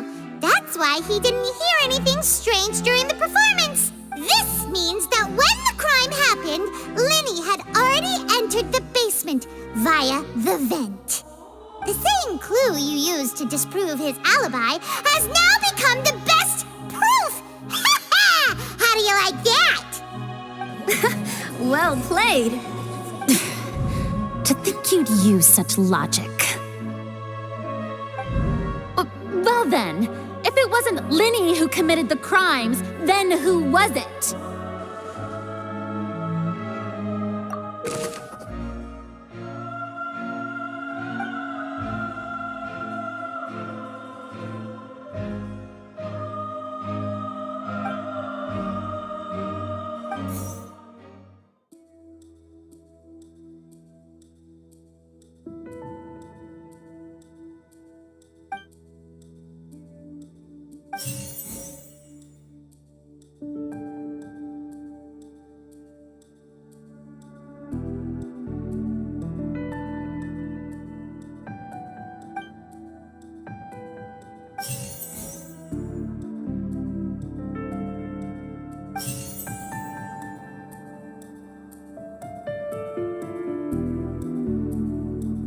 Could there have been a third person involved?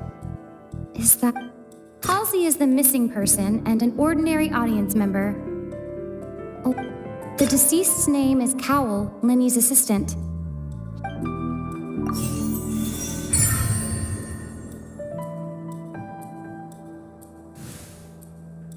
Huh? That can't be right. Are you serious? The killer was, in fact, Cowell, Oh, is that so? How interesting! Let's hear your reasoning then. What I must do next is recreate the truth. What Cowell did, and how he went from would-be perpetrator to victim. The deceased's name is Cowell, Linny's assistant. He would have been able to tamper with the equipment. Linny was not in the tunnel at that moment.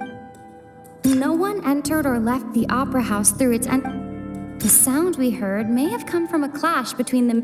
It would have been tough for both people to fit into that vent.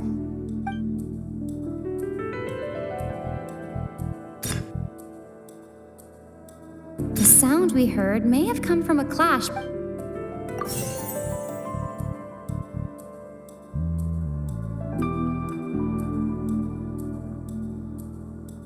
The sound we heard may have come from a... It would have been tough for both people.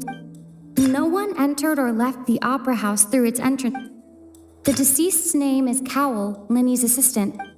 The sound we heard may have come from... The deceased's name is Cowell, Linny's assistant. The deceased's name is Cowell. It would have been tough for both people to fit. The sound we heard may have... No one entered or left the... Linny was not in the tunnel at that... The sound we heard may have come from... The deceased's name is Cowell. No one entered or left the opera house. It would have been tough for both people to fit into that vent. Halsey's clothing was in the tunnel.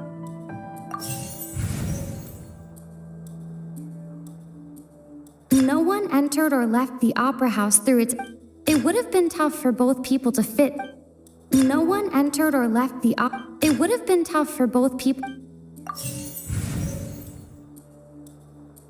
No one entered or left...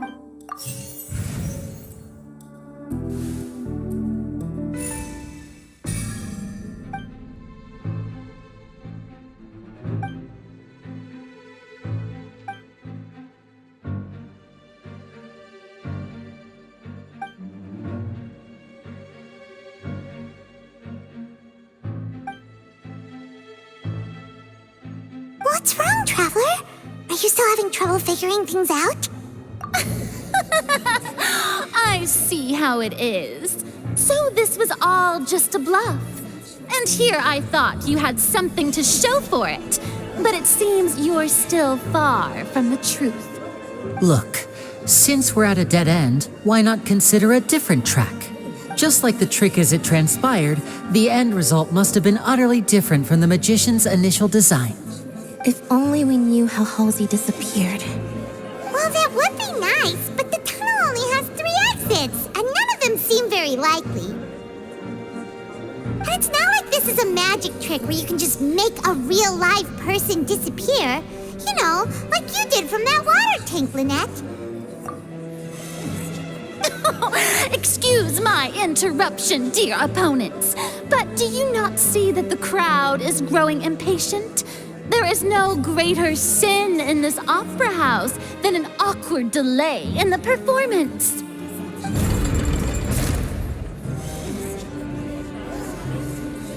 If the defense is unable to make further effective arguments, we will move on to the next stage of the trial. Lenny was not in the tunnel at that moment, which gave our criminal ample time. The sound we heard may have come from a clash between the missing Halsey and the criminal. The deceased's name is Cowell, Lenny's assistant. The vase was not broken by chance. It was used to cover important...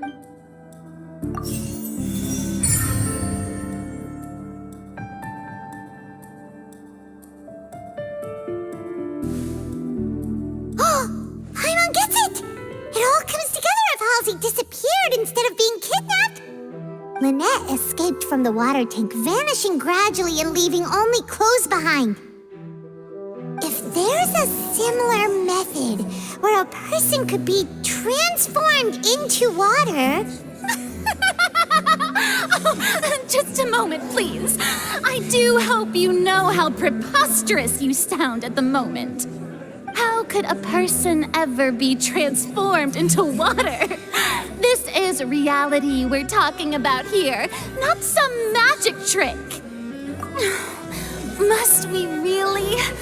I should think that of anyone. Your friend Linny already knows this truth very well. Magic tricks are ultimately just illusions and misdirection. But Halsey's disappearance is very real. We're talking about two completely different things. Even so, I trust the traveler's judgment. The truth must be out there somewhere. Perhaps some new line of reasoning may open if we try to gather all the focal points that don't make sense. Since Cal was the deceased, we haven't placed much attention on him. But given that we aren't making much progress with the case, it wouldn't hurt to have a look at his belongings, would it? People really do come up with all sorts of harebrained schemes when at the end of their rope. The way I see it, your suggestion that we broaden the scope of our investigation is nothing but a tactic for stalling the trial. Nevertheless, I believe that this is a reasonable request on the part of an attorney. Since the trial does indeed appear to be at an impasse, I believe that additional evidence may help us make more progress. Guards, please step into the lounge and examine the personal effects of the deceased Cowell. We are still examining the items, but we have already made critical progress that we feel must be shared with everyone post-haste. We discovered several test tubes of fluid within Cowell's baggage, each labeled separately. The notebook in his backpack claims that these fluids are water from the primordial sea. The primordial sea? The note's contents also indicate that Cowell belonged to an organization that sells illegal drugs and that he had an accomplice. The notebook has many entries concerning safe usage of these fluids, in which the keyword dissolve appears many times. One of these tubes was labeled Opera Epiclese, along with yesterday's date. It is empty. The notes also state that these dissolution properties work exclusively on people from Fontaine. It's likely that Halsey was chosen as some sort of test subject. As such, we believe that the defense's hypothesis is, in fact, supported by sufficient evidence. You've got to be kidding! People dissolving into water? Could something so ridiculous actually be true? Wait a moment, this reminds me of a certain prophecy, but it's just a coincidence, isn't it? Huh. If people can become water, does that mean that the water tank's real use was as a means to hide water stains? And if Cowell was targeting that girl... Wait just a minute. Could that mean... You two, with me, quick! Demoiselle, wait! What about your partners? Let's go. Just trust me. Order! Order! It is undeniable that further examination of the deceased's personal effects has yielded some surprising results, but we cannot yet verify the veracity of these clues. Still, let us assume that these clues are indeed authentic, albeit with the understanding that Ms. Halsey has yet to be found. Guards, please continue examining the items along these lines. Mr. Linney, it appears your hypothesis is supported by the evidence, so please continue speaking. Of course. Thank you, Your Honor. If we uphold this hypothesis, I believe that many of this case's seemingly unrelated clues can be connected together. Right! Like the metal hook! That would... Let's think about this. Cowell's methods must have something to do with that water from the primordial sea.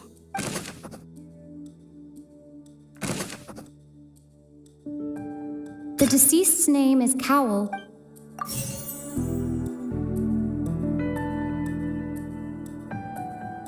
The water from the primordial sea should already... The water from the primordial... The water from the primordial...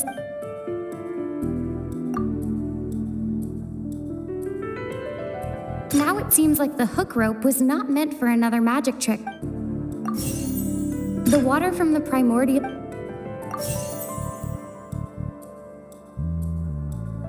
The rope that strung the water tank up was lit by the fireworks.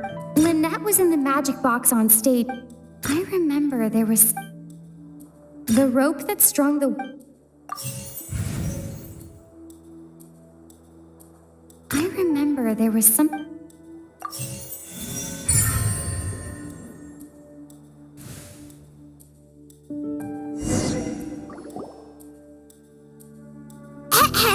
It's Ace Detective Paimon's time to shine again! In the original plan, Cowell would tamper with the water tank rope and the number selector securing his target.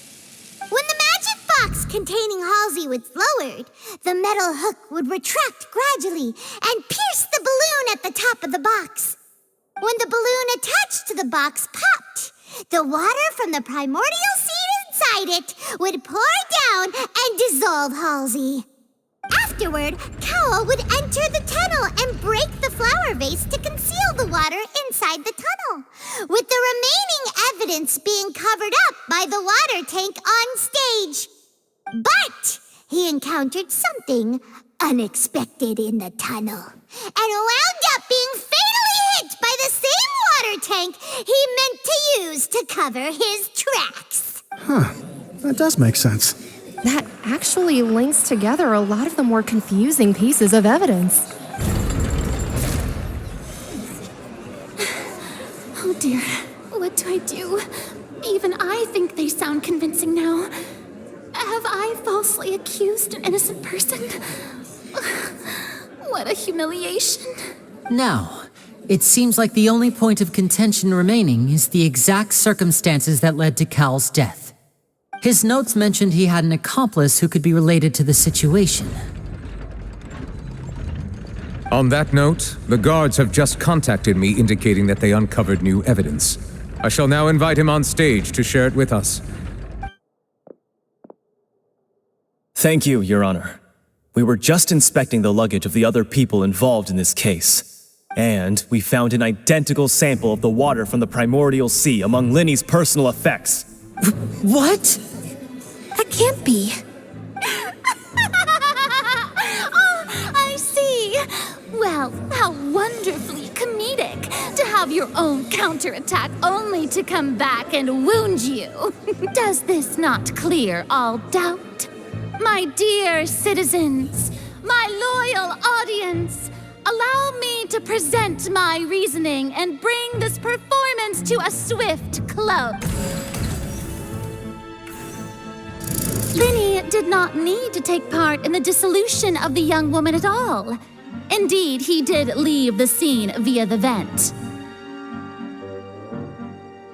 Having made modifications to the props beforehand, his accomplice Cowell then caused Halsey to vanish using the water from the primordial sea. But upon his return, in cruel avarice, Lenny desired sole credit and prepared to do away with his partner in crime. Ultimately, he knocked Cowell out, and the tool meant to cover the crime up also became a murder weapon. Now, as much as I regret having come to such a viciously straightforward conclusion, it does seem that the famed Fatui is quite the cold-blooded and ruthless organization. Am I right, Mr. Lenny? We've used up all the evidence we collected. Is this the end of the road? Oh no! Paimon can't think of anything either.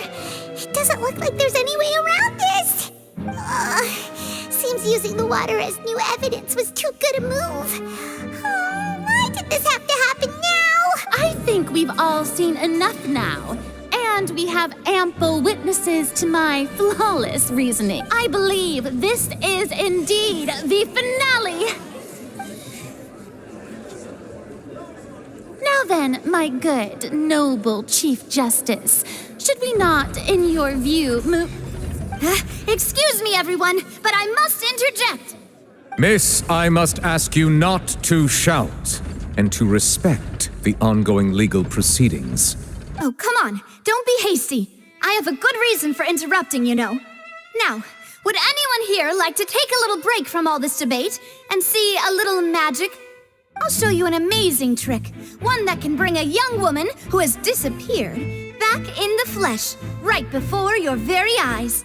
Please, do the honors, Mr. Lenny, if you would be so kind. What in the world is she saying? No offense, miss, but miracles like that are beyond my scope as a magician. Come on now, don't be silly. Magic is all about misdirection, isn't it? It often conceals the truth while presenting a fascinating illusion. But once everyone believes the illusion, can't magic reveal the truth to them once again? And wouldn't such a trick be the most marvelous finale to today's performance? Come on, Lenny and Lynette, give it another go. Don't worry, Spina di Rasula has made the necessary arrangements on your behalf. But as the magic makers and stars of the show, I think I should leave the final performance to you. I understand.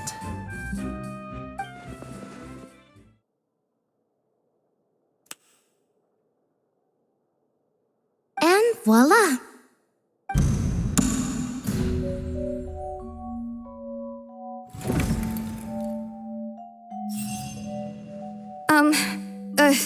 Sorry for the interruption. Wait, isn't that Halsey? So the whole thing about people dissolving wasn't true after all? To be clear, I'm only here because this person told me that if I testified, the merit of doing so would lessen my sentence. I was hiding outside this room listening to the proceedings because I was afraid that I would be the one put on trial. I was just feeling happy that no one had noticed me, and then before I knew it, she caught me. That'll teach you to underestimate us three. Where should I begin? I'm sorry. I'm the one who killed Cowell. I admit it. What? Why? Firstly, my name isn't Halsey. It's Lillian, and I'm originally from Mondstadt. I heard that Lenny's show was going to be a real thriller, but I missed the chance to buy a ticket, so I stole one. That's how I make a living. I steal stuff here and there. And I'd never been caught before. But I was noticed at the harbor a few days ago, and I barely got away. Lenny was the one who caught me in the act. Hey! No wonder you look familiar! So you were the thief! Lenny even mentioned that you were pretty skilled! Well, and I thought that would have been the end of it, but then the number selector chose me. He even mentioned the Fortress of Meripede. That's a prison, isn't it? So you can imagine how shocked I was. I thought he was onto me for sure. So I played along with the show while looking for an opening to flee, but then I got water poured on me for no reason, and then someone jumped into the tunnel to nab me. I wasn't going to take that lying down, so I knocked him out and stuffed him into the box. There was nowhere to run from there, though, so I had to change my clothes and hide in a box containing performance costumes. I slipped out after the first guard arrived at the scene and continued hiding inside the opera house. Can a person even hide in there? But I swear I didn't know that the water tank would fall down. Really, I swear it. Had I known that, I wouldn't have put him in the magic box. I may be a thief, but I'm no killer. Well, that makes everything pretty clear now, doesn't it? This time, we need to tell the entire story from Lillian's perspective.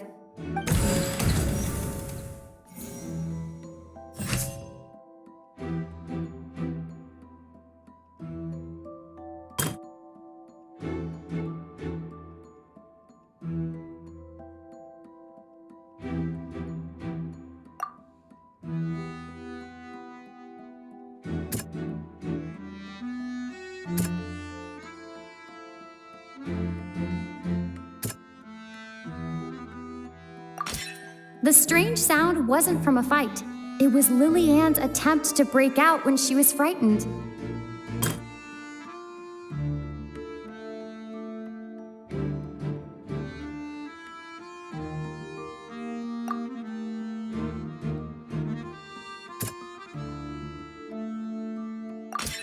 The flower vase was not broken to cover anything up, but was smashed during the struggle between Lillian and Cowell.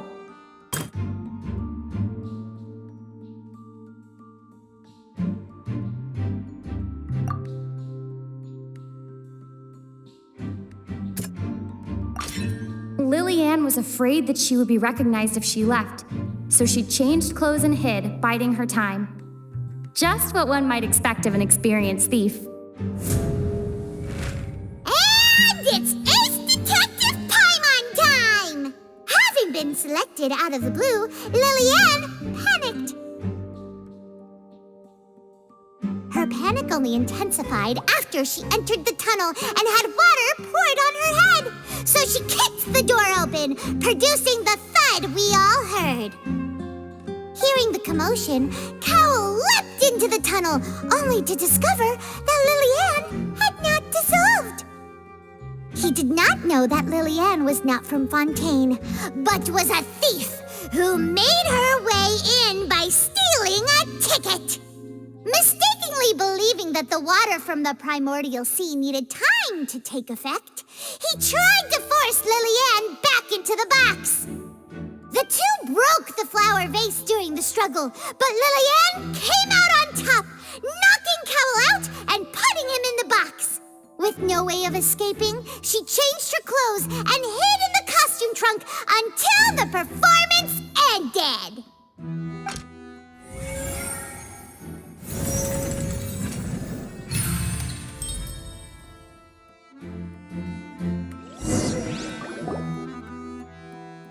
She knew that she would have to go through guard inspection if she tried to leave afterward. So, she has been trapped in the opera house these last 2 days. She had already become desperately hungry by the time we were chatting over macarons.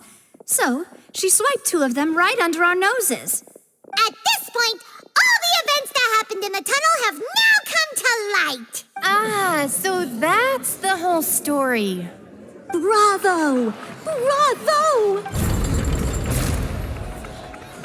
Now then, Lady Farina, do you wish to speak against the defense's statements? Please answer the question, Lady Farina. Also, if I may add, the trial has not yet ended. As such, I request that the prosecution not leave the room before the proceedings have concluded. What, are you reading my mind now? No, I have no further arguments. I admit defeat. But really, could you at least have left me with some dignity? Wow, look at that! She's like a deflated balloon now. If there are no objections, then as the Chief Justice of Fontaine, I shall once again repeat the full sequence of events. The actual perpetrator of the serial disappearances, Cowell, selected his next victim from the audience reservation list. With some modifications to the selector, he could ensure that the pre-selected young woman would be chosen. To cover up any evidence while committing the deed, Cowell thought of allowing the water tank to fall, which would conceal the water left behind after. He also tampered with the rope suspending the water tank, using the fireworks at the end of the performance to cause the tank to drop and hide the watermarks. He poured the water from the primordial sea into a balloon during the preparation of the magic box and stuck it to the box's lid. Finally, he passed the prepared hook on a rope through the gap in the magic box's door when bringing the young woman to said box. When the magic trick officially began, the box containing the woman was lowered into the tunnel, tightening the hook rope and bursting the balloon containing the water. If all had gone to plan, the young woman would be dissolved at this time. However, Lillian was not from Fontaine and thus fled the box with a loud noise. Realizing that there was trouble, Cowell entered the tunnel and met Lillian. Thinking that the waters had not yet taken effect, he decided to proceed. However, his opponent was more capable than he thought, and he was overcome, knocked unconscious, and placed into the magic box, and thus became his own final victim. Lillian, according to her own statements, then changed clothes and hid until the performance ended, before hiding in other parts of the opera house. As for Linny, he was in the underground structures within the opera house, and was thus ignorant of these happenings. From this reconstruction of events, we can conclude that Linny, the accused, is in fact innocent. While there is much in Linny and Lillian's conduct that should still be investigated separately, this case, at least, can be handed over to the Oratrice to make the final decision.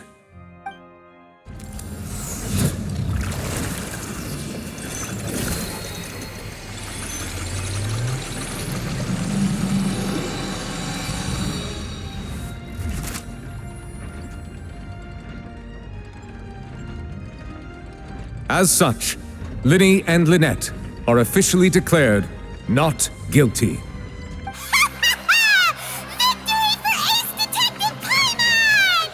Great work, partners. Thank you all. Thank you so much. Next, I think we deserve an explanation, Guard Vaughn. How did you find the water from the primordial sea in Linny's baggage? Right! Your discovery caused me to make a serious mistake, you know.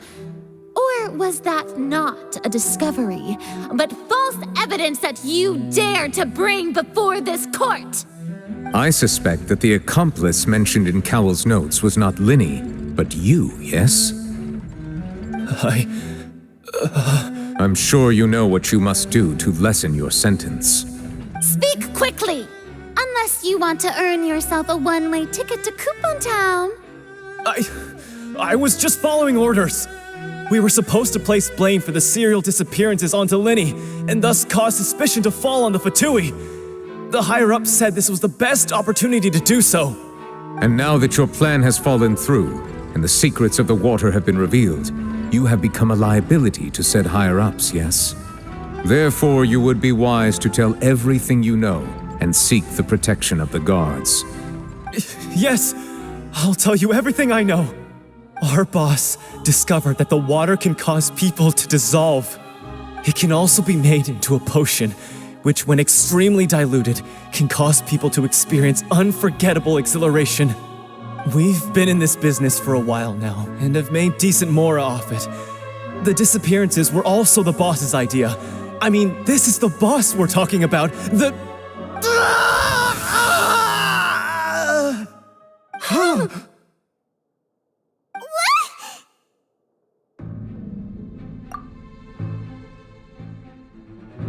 And now he can no longer talk. Such ruthlessness. I shouldn't have expected any less of them. An outrageous act. All present, please submit to inspection immediately.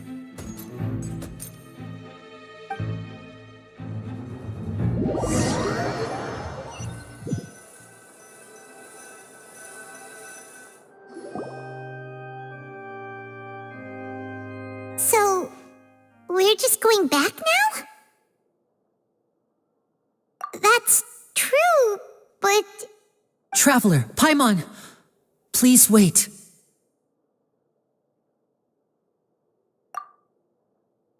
Lenny. I know you may not want to speak to me right now. Maybe you don't even want to look at me. But still, let me thank you again for defending me to the end, even after you learned that I'm a member of the Fatui. I guess. But regardless, I'd like the opportunity to set things straight. I didn't approach you with any ulterior motives or ill intent. I've spoken to you as myself, just plain Linny this entire time. As for why I'm a Fatus, it's because the goals of the House of the Hearth align with those of an orphan like me. That's all. That was how Father, who you might know as the Knave, approached recruiting us back then too. A knave? The one who controls the House of the Hearth? She's your father? That's right. And since we're here, I was wondering, would you mind hearing a story? It's about my past. Back when our parents first died, Lynette and I were left wandering the streets. To survive, I took to surreptitiously observing an older street performer who did magic. It took me several days to figure out how he pulled off his amazing tricks. I took my sister through several streets until we found a crowded corner, and we began to perform magic tricks there. To my surprise, we proved to be pretty popular, and we could at least stop worrying about where our next meal would come from for a time. But I didn't want my sister to remain a street rat together with me forever. Before long, an aristocrat came to me and claimed that he wished to take us in after watching my performances. So you went from orphans to nobility just like that? That was how we felt at first too. As if fate was on our side and we could say goodbye to those painful days. But I gradually discovered that while we were called foster children, he was really after my talent for magic tricks. He would constantly take me to all sorts of banquets to garner attention, which he would then use to expand his social circles. That doesn't seem too bad either. Better than roaming the streets at any rate. It took a while for me to realize just how dark his heart really was. After one particular performance at a banquet, I discovered that Lynette was not on the same return vehicle as me. I waited a long time after we returned home, but she did not come back. I went to that noble's bedroom and asked him about her whereabouts. The answer he gave me was, she caught the eye of the most eminent person at the banquet, so I sent her over as a gift. I mean, you'll be able to perform your magic regardless of who your assistant is, yes? Oh no. So he was gonna... But wouldn't Fontaine's laws deal with such people? As far as outsiders are concerned, this is a relationship akin to adoption or foster care. And I managed to ferret out the location of the mansion of that so-called eminent person and hurried through the night. But by the time I leaped over the walls, avoided the guards, and made my way in, all I saw was the moonlit ground covered in blood, and the knave standing there in the darkness. So, she'd already taken care of that guy. That's right. She had rescued my sister before she could come to any harm, and had even discovered several girls hidden in a basement, all of them orphans. Father, the knave, might have seen something in me, and so she made me an offer. The House of the Hearth welcomes you, for your interests align with ours. Here, none will ever betray you. Indeed, betrayal shall never be permitted here. I was hesitant to trust her. I had just been betrayed by nobles. But she was also quick to destroy the noble who had taken us in at first, giving us back our freedom. Oh, so that's how the two of you joined the House of the Hearth. She has her own plans. She has gained permission from the Tsaritsa to first use the Gnosis' power once she obtains it. She plans to use it to find a way to break the prophecy and save Fontaine. So, she believes in that prophecy too? That's right. The whole House of the Hearth is currently working to combat that crisis. Today's case has also proven that people from Fontaine can indeed dissolve into some sort of water, thus further supporting the prophecy. All of us house members here, Lady Arlecchino herself included, are from Fontaine. We won't give up on defending our homeland. To us orphans, the only connection we have left to this world, apart from our family, is our homeland. So, from small deeds like distributing magic pockets to huge schemes like stealing a gnosis, everything is aimed at dealing with that prophecy. It's all right. I understand. The only thing I can do is relate all this to you. I just hope you can understand that even as a member of the house, I have never stopped making my own decisions, and that I believe what I'm doing is right. If you should need anything at all in the future, feel free to find me. I will do my best to help you, as plain